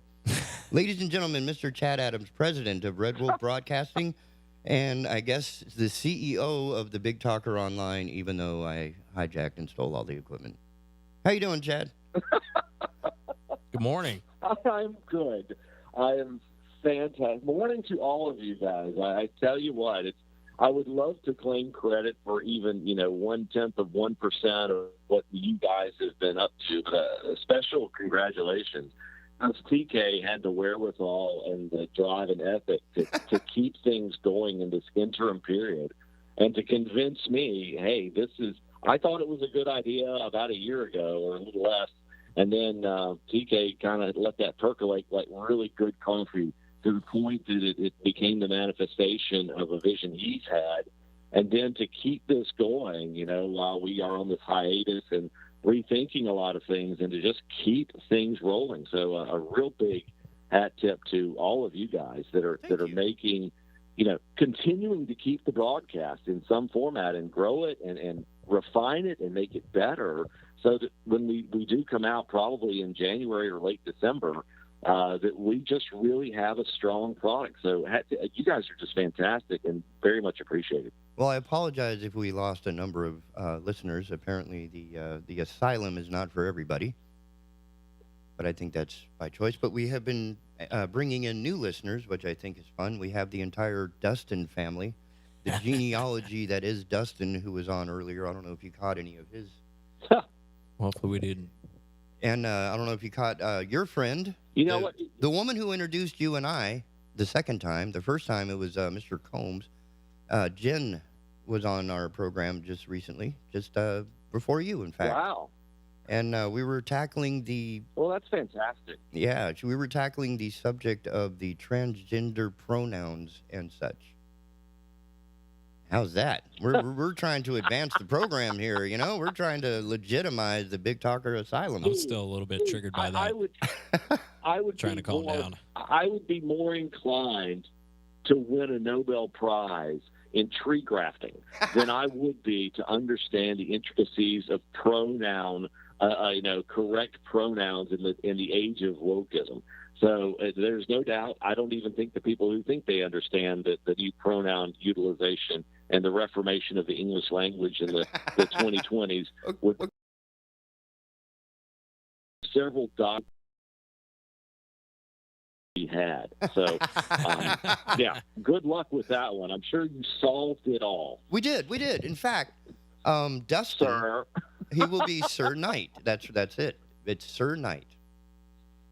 We can't. We don't call him Dustin. He prefers not to be called Dustin. He prefers to be called Sir Knight. So that's not a problem for you, is it? Well, you know what? That's a proper noun. We're still apparently allowed to use proper nouns. Yeah. Unless you're Prince and the rest of his soul, or he became a symbol and there was really no pronoun to use with the artist formerly known as Prince. That was like saying a tribe named Quest. You got to say the whole thing. It's a confusing time. And Sir Knight and I both appreciate you for giving us a voice. Yeah, well, Todd had been bothering me for a year ever since I got the gig to get on the radio, and I was like, okay, here's your chance. And we're still here. We're not in jail. Yes, it is. It has been a lot of fun because you. I'm the last person anybody would expect on a microphone at a radio station, but here I am crushing it. Now I understand. But you have a love and affinity for it. Certainly for the tech, yeah. But for now that I understand that I can actually bring people like Andrew Donaldson, Jen, and Todd and Dustin together and have these really interesting trigger level conversations is pretty lively. I mean, I have not hit my coffee like I normally do when I'm doing the morning show down in the Murchison building. But that aside, now welcome to my world, brother. I think the toughest part is being really careful with your words. Mm-hmm. Yep. Now, I understand in the Adams household, there is quite the announcement dropped on Friday, was it? Drum roll. No, today. Oh, today? The announcement is today. Are we like? Yes. Are we too early? We can't say anything yet. No. It's coming. So we have to draw all these things up. They take time. The planning, the orchestration, the communication with various folks, and you've met my wife. I married way up. Even the former governor said that. Everyone. I heard that last week. That was awesome. Which former governor? Okay, I get it. I get it. I married up. But she is going to be running for, Catherine Adams will be running for clerk of court in Brunswick County. Her qualifications are just astounding. She's worked in so many different capacities that we actually, in the press release, had to eliminate several of the key positions she's held because there just wasn't room. I said, I wish I had that problem in life. I wish my resume was so profound and so deep that I had to edit parts of it. But, it's an exciting time, and it's given me the opportunity to help and to be a part of that as we regroup here at the Talker and with the work that you, Andrew, and you have done to allow this period of time as we shift gears and to help and talk to folks and be out and about, even in the mornings where I couldn't when I was doing the show. So it's great. And the vision that you've helped put in place is helping make all of this possible. And I look forward to your passion and what you guys have been able to do to give this voice a path forward. I don't mean by voice, I don't mean me. And by voice, I mean the ability to communicate across a lot of folks in a different form. Yeah. So, we have you and lots Andrew of good deserve a lot of credit for that. And a lot of our guests, like Justin Humphreys from the Humphreys Law Firm, his objection to the forum program is incredibly educational. Ben's information has always been good. These people have stellar, amazing guests. The Signal Fire crew has had nothing but amazing people on their show, but not all of them are as what I would consider, because you know me, to be a little softer than conservative. They're a little more centric, I guess, more issue driven than rhetoric driven. Yes. And I think that's what I enjoy about your show. We're in the process. Is you put a lot of comedy, you and I. Yeah. We do. We have fun. Hey, we get to interject humor. I think the best way to look at issues a lot of time is to play out the comedic aspects of them. Because these things have, a lot of people discuss things, like you said, with rhetoric, but policies have implications. And those implications affect people at a very, at their day-to-day lives. And then when we look at the manifestations of those, sometimes the bus gets way out in front and runs over people, for lack of a better phrase. Agreed. By then, it's a long way to try to fix a problem. So that's why I think it's important to discuss these things. I think it's important to have a communication medium like you've helped to retain and grow.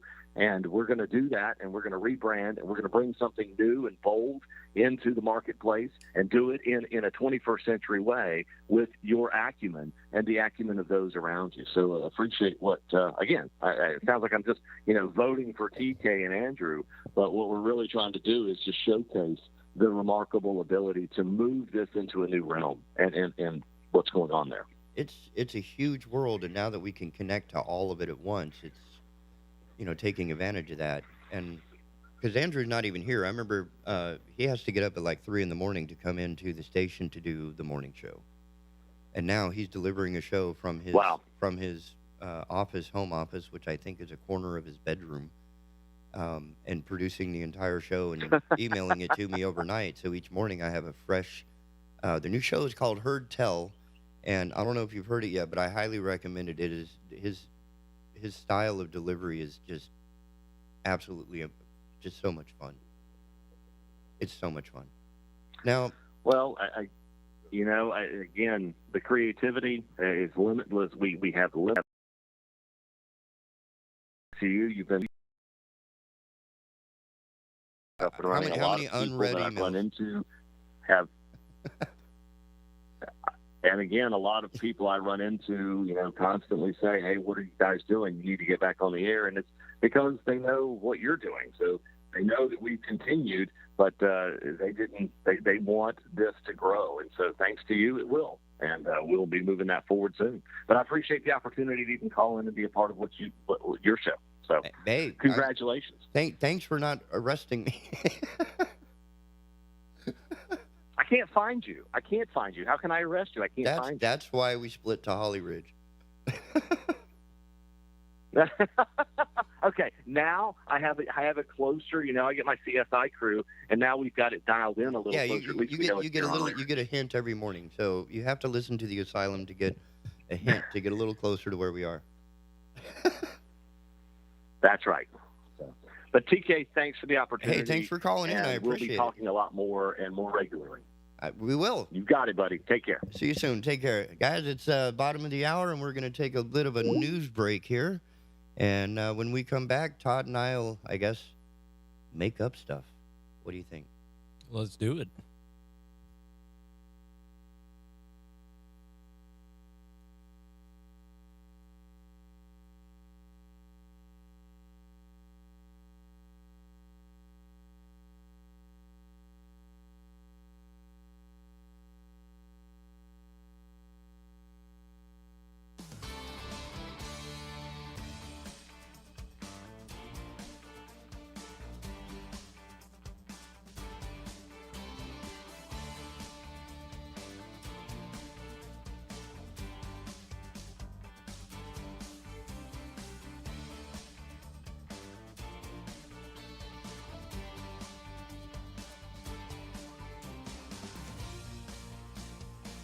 Hello, I'm Donna Gregory with WWAY News. A homicide investigation underway in New Hanover County with a father dead and his stepson behind bars. 23-year-old Ryan Tambis has been charged with first-degree murder and is held without bond after being arrested Saturday. Early that evening, New Hanover Sheriff's deputies responded to a house on Jamaica Drive after receiving a 911 call. When Tambis answered the door, deputies noticed blood on his hands and Tambis' 78-year-old stepfather, Raymond MacArthur Hill, on the floor with stab wounds. Hill later died at New Hanover Regional Medical Center. A woman is dead in Wilmington after a 23-year-old allegedly drove his car through an apartment. Wilmington police responded to the 4900 block of Tar Heel Court inside Hawthorne Commons apartments just before 3 a.m. Saturday. They found a car crashed into an apartment and a couple critically injured. 48-year-old Kelly Prince died of her injuries at New Hanover Regional Medical Center. The other victim, Luis Rodriguez, is now in serious condition. 23-year-old Walter Wade Ange is held under a $100,000 bond on charges of felony hit and run. And organizers getting ready to distribute all the toys raised by this weekend's Toys for Tots motorcycle parade. Motorcyclists gathered at Carolina Coast Harley-Davidson with new unwrapped toys to donate to the charity. At noon, they took an escorted ride through the city. Organizers tell WWAY nearly 400 people donated toys and rode in the 29th annual motorcycle ride. For more on these stories, head over to WWAYTV3.com. I'm Donna Gregory. Have a great day. This news and weather is brought to you by Two Men and a Truck. For your free quote, go to twomenandatruck.com. Twomenandatruck.com.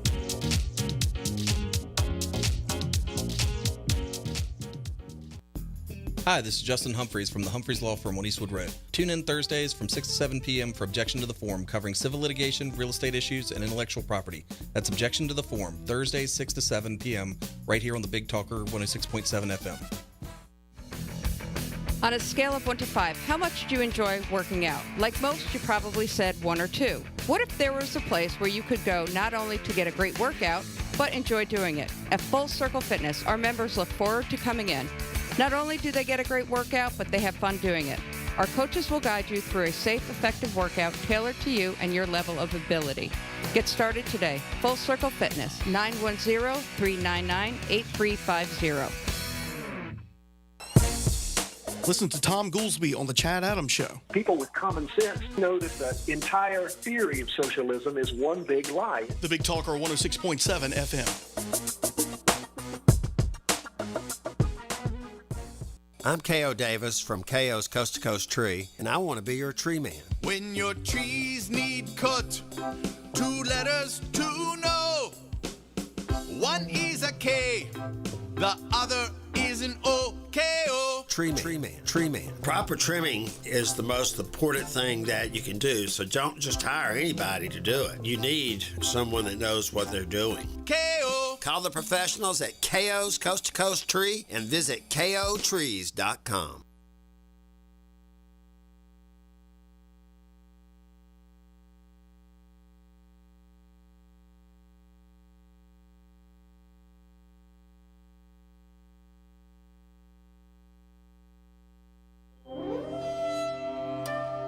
The Asylum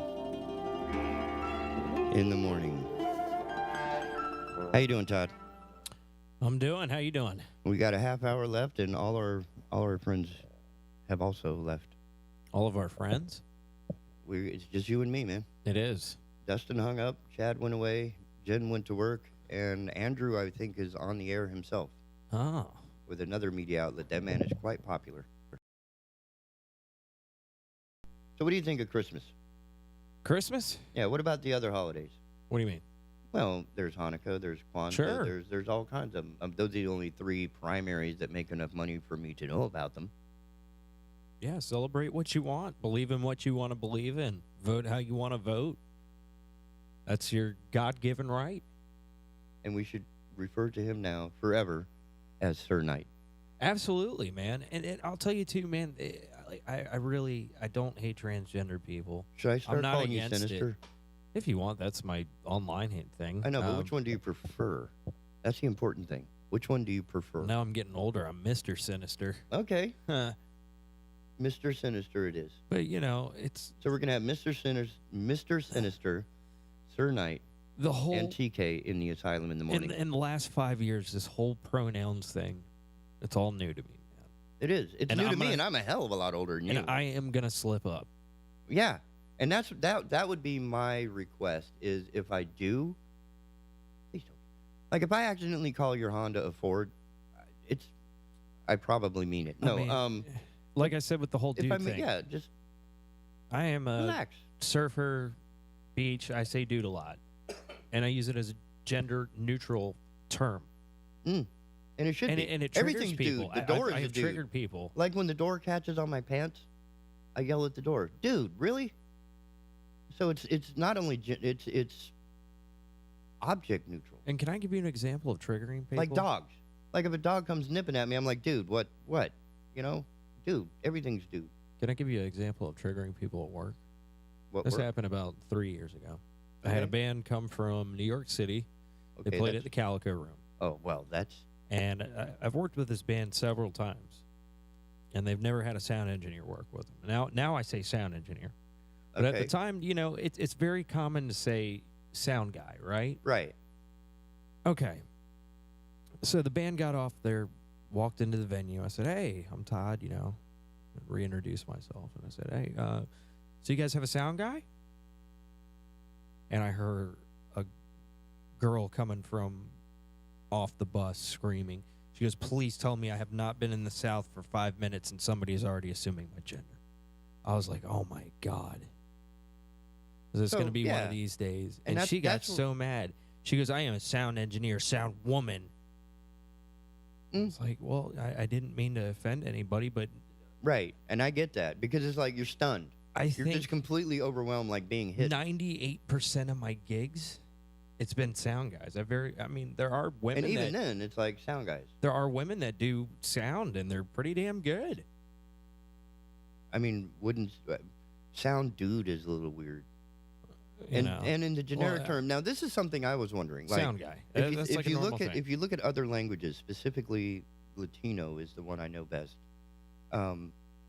They have genders for everything. Yeah, all their words are gender specific. Right. Kitchen is cocina, which is a feminine word. And so is the store, tienda. Yeah. But trabajando is where you go to work. It's a man thing, right? So there's a lot less issue, I think, in the Latin language with this particular issue than there is in the English language. Right. Because we seem to think of feminine or masculine appropriation or... Well, I just didn't see light. Think about it like this. Your guitars, my guitars are all named after girls. I've only named 2. You think about it. Most of them are named after girls. And ships. Yeah.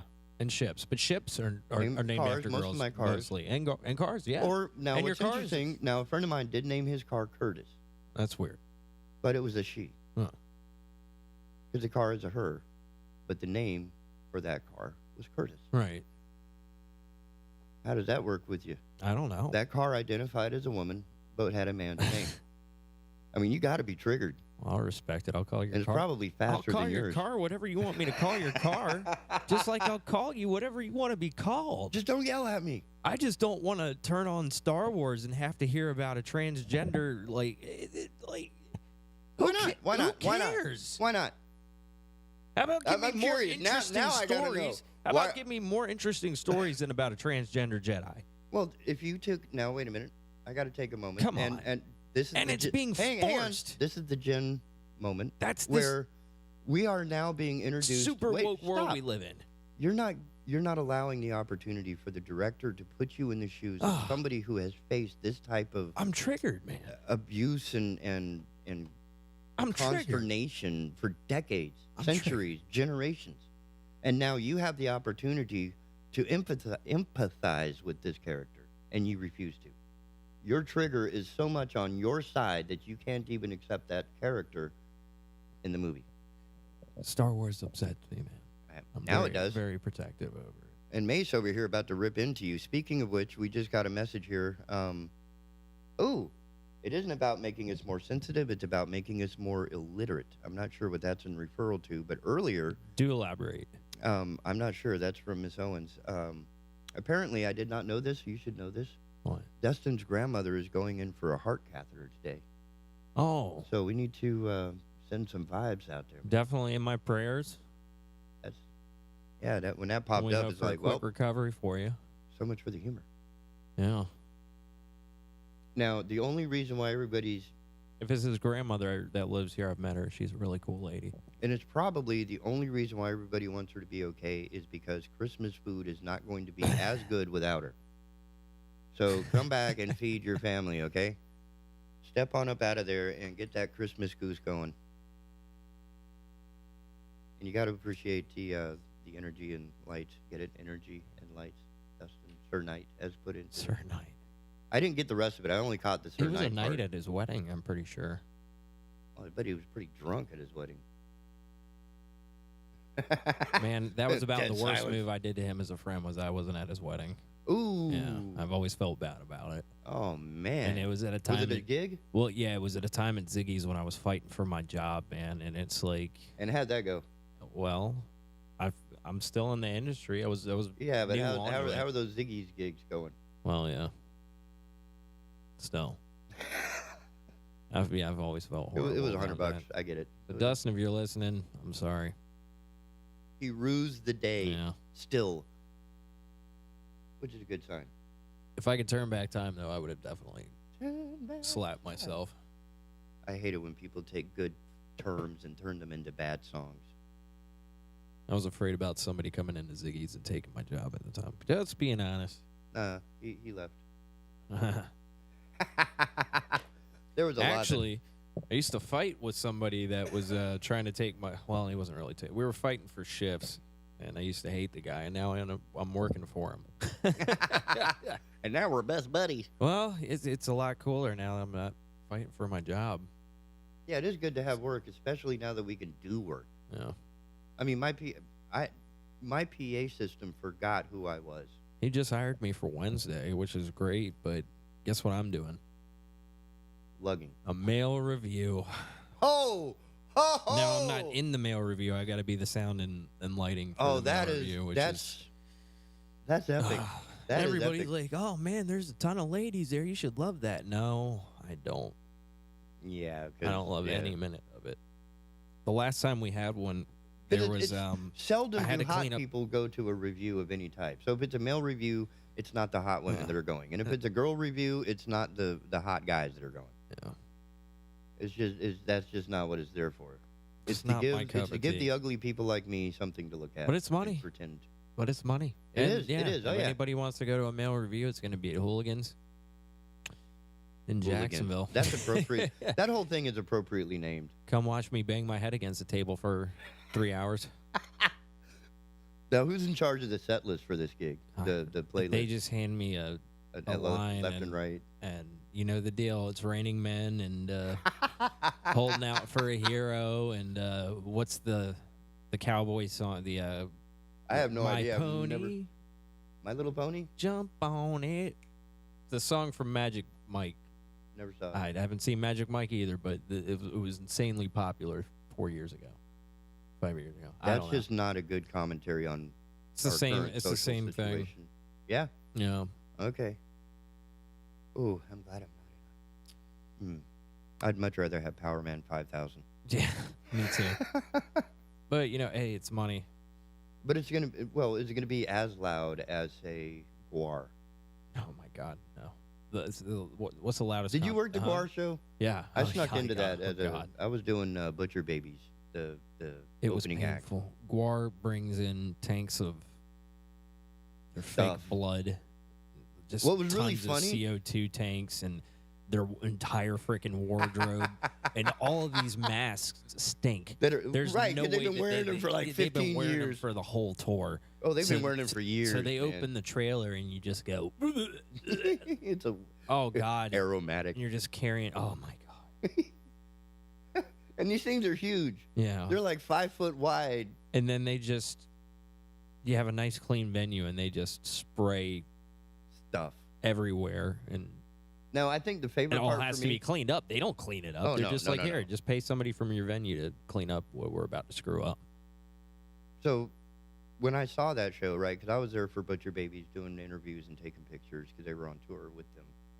And I went back in to catch the Guar show because I hadn't seen him since like 1983 when I was in high school in New Mexico.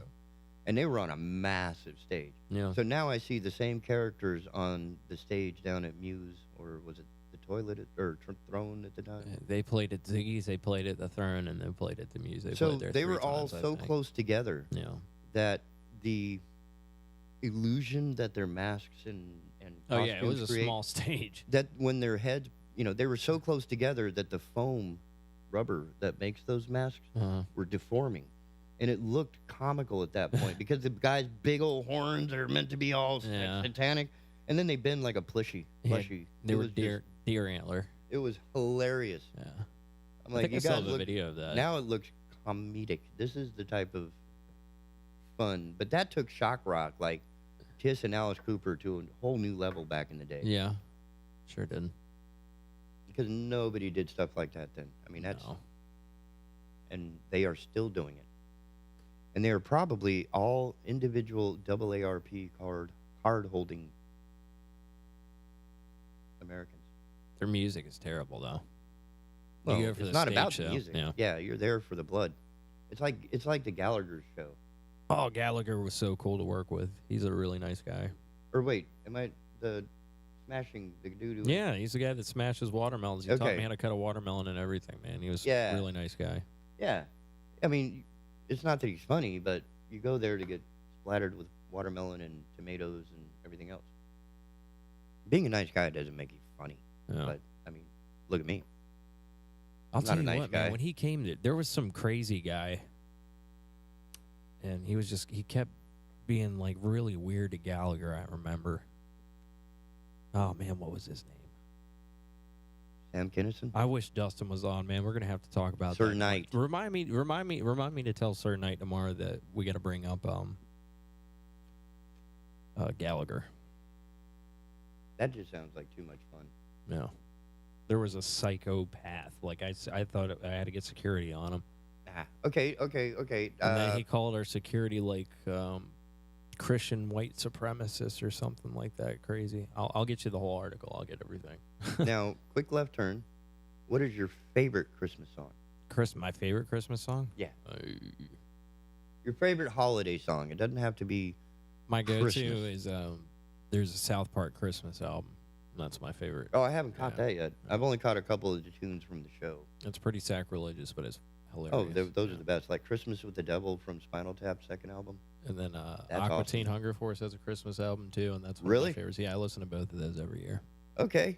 So, But no particular favorite. something off one of those albums. Just anything. Yeah. Because for me, it would probably be anything off of the Brian Setzer Christmas record. Right on. Because Brian Setzer's work is just amazing. I mean, Stray Cats was like 1/10 of what that dude was capable of. Yeah. You know, one of those underrated guys like C.C. DeVille. Yeah, CC is underrated. I tell you that the other day. I was trying to learn something of his, and I've always dogged on him, and I was trying to learn a lick, and I was like, wow, this is a little bit more intricate than I thought. If I'm not mistaken, my friend Paul, the guitar player from the band I worked with, he like has his phone number. CC. CC DeVille. I am CC. I think he's a little different now that he. No, CC talks like this. Now he's toting a AARP card. You'll never know. Well, you might know that, Joy, in about 15 years. Might. Not if I keep smoking cigarettes. Yeah, like that's I what do. I'm saying. Here we are, sponsored by what? Is yours J&R? R.J. Reynolds. R.J. Reynolds, yeah. Out of Winston-Salem. I think mine is Winston-Salem. No, I'm Yours Philip. is from Richmond, Virginia. And Philip Morris Company. Philip Morris and R.J. Reynolds. And it's just the cool factor of having a slim death stick. You don't want to sell me death sticks. The dude who did that with the little. Oh, you want to buy any death sticks? Yeah, he's You a don't want to comedian. sell me death sticks. He's a comedian. I can't No, he's an remember his actor. He's name. He was a comedy actor. He's in The Matrix. Yeah. He's the guy that designs the woman in the red dress. And he's in I think he's in Fast and He's Furious. Mouse? Yeah, he is Mouse, yeah. Get out, He's okay. Mouse. So that's a little, It's Mouse. 6 degrees type of information there for you. Matrix 4 coming out this month. What could that be about? I mean, didn't they write it in like beginning, middle, and it's end? about the next and version of the we've now- Matrix. The next version? Yeah. There had already been 7 Matrix versions when that's right. when the first trilogy was out. But he saved this one from being destroyed when he cookies need love like everyone else. The end at of the third one was the Matrix being rebooted into the next version. Oh. Yeah, I Man. skipped school to see those movies. Well, what happens is like when you get baked When I was in going high into school. a movie, it sort of wears off after an hour and a half. So I wasn't quite as able to put those things together. I think this is version I 8 was of the sober by Matrix. then. So this is number 8. I think this is version 8. Either that or it's version But this 9. time the difference is the anomaly made it survive the transition from one world to the next. Because in all the others, the anomaly perished with the reboot. No. Remember, he said, you're not the first, you're not the last, and that whole speech. No, they had all. I think they had all been in the previous versions of the Matrix. No, because And Neo some of became them- a new one. and some of them were So ghosts. each one has their own, so the old one has to die. But this time, Neo doesn't die during the reboot. So if there had been a Neo in number 3, Well, like we're not Matrix getting number into- 3. We're not getting into spoilers right now. Well, I'm just trying to figure out, like, if we got there, the difference I see is that the anomaly survived from number 7 to number 8, whereas the anomaly in number 3 did What do you not mean make by it the to 4. anomaly? Isn't that what he referred to? I referred to it was the whole architect speech. Uh-huh. The rise of one anomaly to the next. Right. And that's why I'm referring to as anomaly, because in Matrix number 7, the anomaly is named Neo, Thomas Anderson. Uh-huh. But in number 3, he might have had a different name, like Sir Knight, and did not survive into Matrix number 4. You see what I'm saying? Well, there were But this several of them time- that carried over from the previous versions, man. How is that possible? Because otherwise, it I would have don't been the know. same Neo, the same Thomas Anderson. I can talk a little bit of the Matrix, man, but it gets pretty intricate. Well, that's where I get curious. That's why I was like, how, if they do make it about the new one, then this has to be an element. Right. That's what I'm thinking. Well, But I I'm not think sure if I'm going Morpheus to is spend $25 on it. I think Morpheus is returning, and he is he in it? Yeah. Well, it's not. I don't think it's Lawrence Fishburne. I think it's a different actor. Oh, younger kind of guy. like what they did to the Oracle. Yeah, she passed. Same character. The Oracle new body. That's the reason that happened, is because the lady that played the Oracle in the first Matrix movie passed in between filming, I think, the second and the third one. Oh. Or yeah, she passed at some point. In That's real why life, she looked not- in real life. Yeah. Oh. I didn't know that. Hopefully it wasn't on an Alex. I'm not sure Alec what it was, Baldwin but that's set. why the that's why the Wachowskis. Well, that makes more sense now. Yeah. It does. It does. It makes a lot more sense. Yeah. Uh-oh. I missed something here. That doesn't say there aren't writers who use they as singular. Here we go. Jane Austen. What's going okay. on here? So, Miss Owens is still referring to our conversation on pronouns. And Yeah, let's I was get it. looking at you and not her. Okay. So, when you and I are referring to they, like they don't know what they're talking about, we're generalizing a group of imaginary people that fit whatever. Right. Right. So, Yes. but if I'm saying a pronoun for an actual the Republicans, they, I have now defined who they You are. defined a group. Right. Yes. But we can also do it as in Sir Knight. They don't know what they're doing, or they're going to be busy. That's still a little tough for me, referring Right. to one person as they. And it Yeah, is classically speaking where her I've screwed point. That's up. her point. Her classically speaking, it is a plural pronoun. I respect calling somebody they, but it's still it doesn't Or seem them. grammatically correct. Right. Right. But It's like adaptations hard to of our refer to language. one person as they or them. Now, the adaptations of this over the past 5,000 years of the Saxon language becoming the mess that it is, there's going to be adaptations where words have been used and reformulated. For example, Right. gay is now a completely different meaning. Computer in 1940s was Yeah, a person. it's an evolution. Now in 1945, the dictionary was changed to read computer as a machine. Yeah, words evolve. Yes. But people are still computers because I compute the stuff necessary to keep this machine running. Right. So I'm still a computer working with computers. What else did? And that's her. Popped up That's the rest of her point. Is, well, apparently Miss Faircloth has jumped in as well. It shouldn't be used in the common language as singular, particularly for children just starting out learning basic grammar. So it's going to be interesting, and I would contest this a little bit. Miss Faircloth, what about when you go to a crowded restraint? I like that. Go into a crowded restaurant, and the hostess asks the manager, "What do you want me to do with this?" Hmm? What do you want me to do with this? Meaning? I'm not Elaborate a entirely little sure. bit You on go that. into a crowded restaurant, and the hostess asks the manager, "Huh? What are they on about?" I'm not. Are you talking about referring to one person as this? or they or them. I have no idea. It is going to be confusing, just like it has been for many of the people that are facing these LGBT. I don't know if I'm going to get the alphabet right. I get it. Right, because they've been facing some stuff that you and I will never know. You're right. You're absolutely right. Right? Yeah. And, being heterosexual is not necessarily something to be ashamed of, but it's not either something to be proud of. It should be no more important what I see as beautiful, attractive, and sexy to me than to anyone else. Right. And there are times that it overlaps, because I know people that are just quite non-binary. Right. But we enjoy the same cars. We enjoy the same aesthetics in things, like a well-designed building, or, no matter how weird it is. Right. A good chicken sandwich. That their preference doesn't change the validity of that conversation. No. So the trigger is something much like Alec Baldwin, is something he's going to have to manage. The person, right? Because each person has to come into that conversation. What gets me is he says he didn't With the pull ability- the trigger, but did he pull the hammer back twice? Is that what made it go off? That's, I don't know.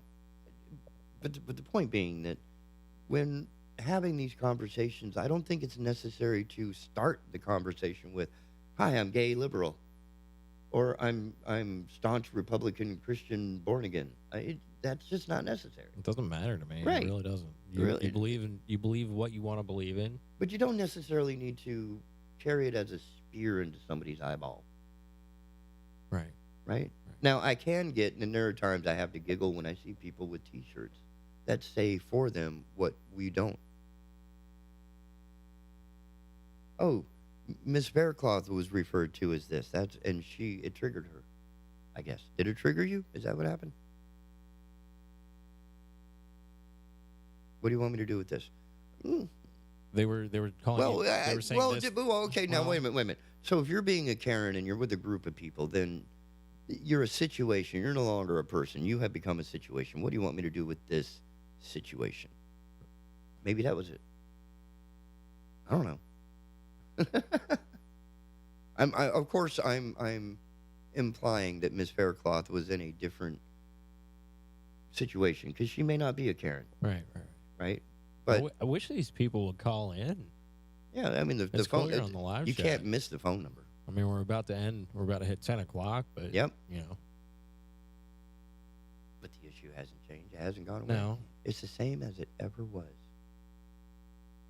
But I think we made some progress, because now we understand Sir Knight has a preferred pronoun. Knight. So instead of he, it's Sir Duke. It's Sir Knight, Sir Duke. Sir Duke was Stevie Wonder. Yep. Or Duke Ellington, depending on which era you're from. Right. Very few people would remember Duke Ellington. That was before my time. So what would I do in the situation where I was referred to in a third-person manner as this? I really wouldn't be concerned, because that conversation wasn't for me. And that may be their understanding of being politically polite, correct, etc. To not assume anything other than, "I'm at a tables, what do you want me to do with this?" And maybe it wasn't meant to refer to her as a person, which she misunderstands, as opposed to being a reference to, "What do you want me to do with this B? LQT plus." It would depend on the context. Right. I don't know. Right. So I you can't have two. honestly You have say. two options. You have a couple of viable options, viable scenarios, where Karen and company are just being difficult, or that the hostess has a situation and doesn't know what to do with this new table. I have a new set of people to sit at a table. I have no table. What do you want me to do with this? Yeah. I didn't know that this was a pronoun. I'm not up to date on. Well, now it is. I mean, well, didn't know it was a this has pronoun always been a pronoun. until- What do you want me to do with this? That's a pronoun, because I'm not saying. Well, you're talking about an ashtray. Right. But I But, didn't I know- said this. I didn't say I ashtray, didn't so it's know a that- pronoun. I didn't know until she You brought must have been it up educated in a public school. that this is. I didn't know they and them was a pronoun thing until it was like somebody. It started this year at work, at one of my job sites, and I'm like, this is a thing, okay? It's like, I'll respect it, I'll do it, but it's all new to me. Yeah, it's like when I first saw combat boots on a girl wearing a dress, I was thrown for a minute. But do you think that would be a fair assessment, Ms. Faircloth, that it's possible that it wasn't necessarily meant to be derogatory, but more to refer to the situation in a pronoun form? Not you personally, but the actual situation that I'm out of tables. What do you want me to do with this? I don't know. I'm asking her if she think it might. It could have been innocent, right? Yeah. I'm trying to, and it's harder to do day by day, especially it's when hard to say. I wasn't to there. sort of give everybody a little bit of give them a benefit of the doubt. And if you're curious or if you're bothered, ask. Did she say anything else? Not yet. Okay. No, she's gone mute. I think she's tuning in to a new. She probably left. Those idiots. They don't know what they're talking about. Calling me Karen. No, you weren't calling her. No, you're not a Karen. Exactly. That's just trying to put options out there so that maybe we see this from different perspectives and start a different conversation. So that I still want to be he, him. And I like hers and she's. Don't you? Yeah. Okay. Well. I don't know. I'm just. All this is still really new to me. It is. It is, and it's weird to wrap because when I was younger, it wasn't necessarily that it was a kind of a shameful thing in the general mainstream. But my mom, had me going to church every week, and it was kind of sheltered. I saw mostly only white people. I didn't see a lot of skin shade tone, but that wasn't by design. It was just that's what our circle of people were. Right. And meeting people in theater, I was beginning to understand sexuality in a different way. Right. Where you can still work with people whether they choose to. Oh, absolutely. Right. Absolutely. So that part wasn't a problem. No. I got that. That was pretty smooth. But I'm never going to discriminate on anybody for anything that they believe. But now, as we're trying to put into a sense of realm, it's not that they're coming at us in armies or whatever. It's just now they're more visible and they're less afraid to be that. And I think that's what I have trouble adapting to, is that not necessarily, everybody wants to be unique. I get that. But to me, there seems to be a level where you've gone to a point that I just can't. You've discredited your own message by going so far, like Kathy Griffin with the severed head. It seems like every piece of media that I'm turning on now is like pushing wokeness. I just want to turn something on and watch a movie. I want to watch Blazing Saddles. I don't need. Well, Blazing Saddles. Can you imagine if Blazing Saddles was released today? That's what I'm. So. Oh my God! In a lot of ways, I understand the media blitz. It would be cancel cultured. Well, I'm surprised it hasn't been cancel cultured. Well, that's because it's sacred. Yeah. I mean, Gene Wilder is just brilliant in that flick. But people weren't as butthurt about everything in the 70s either, Right, but we didn't have the same exposure and response. We could laugh at something, Does anybody remember laughter? I mean, come on. I think that was in a Led Zeppelin song. It was. He used to say that during Stairway to Heaven Live.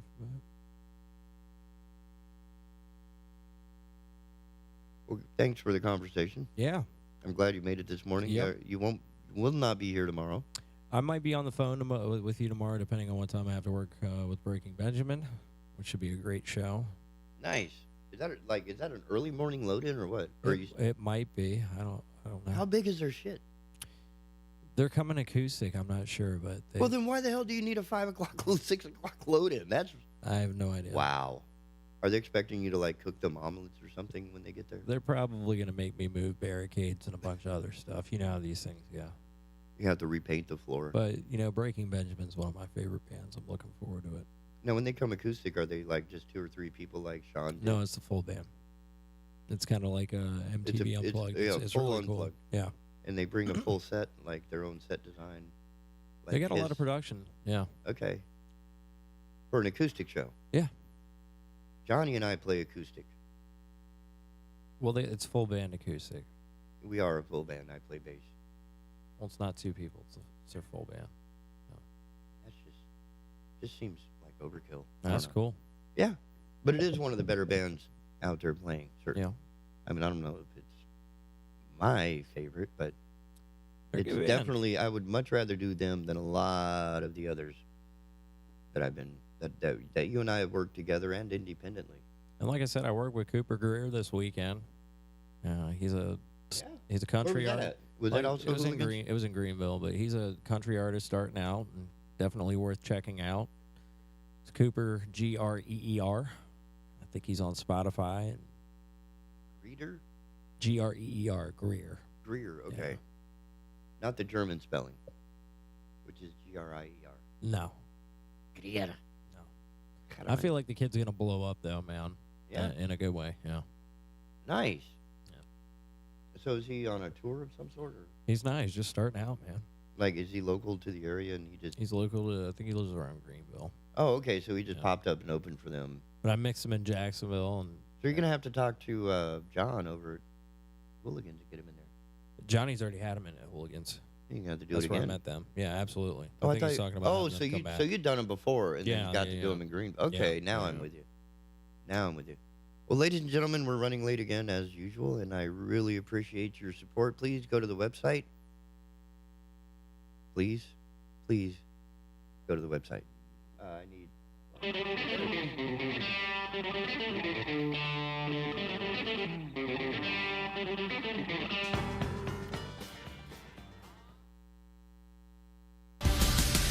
Keeping Ocean Isle informed. The Big Talker 106.7 FM WFBT, Carolina Beach.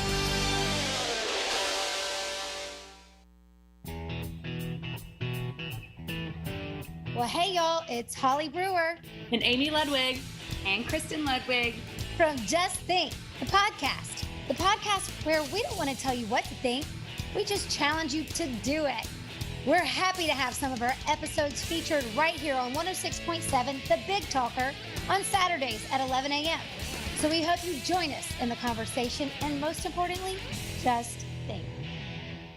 With a customer referral rating of 96%, Two Men in a Truck Wilmington has proven time and time again they are the top local choice when it comes to all of your moving needs. Offering a wide range of professional moving services, including local and long-distance moving, business relocations, both full or partial packing services and storage, Two Men in a Truck is dedicated to exceed customer expectations and reliability, quality of service, and care. To start your quote, log on to twomenandatruck.com or call 910-210-0222.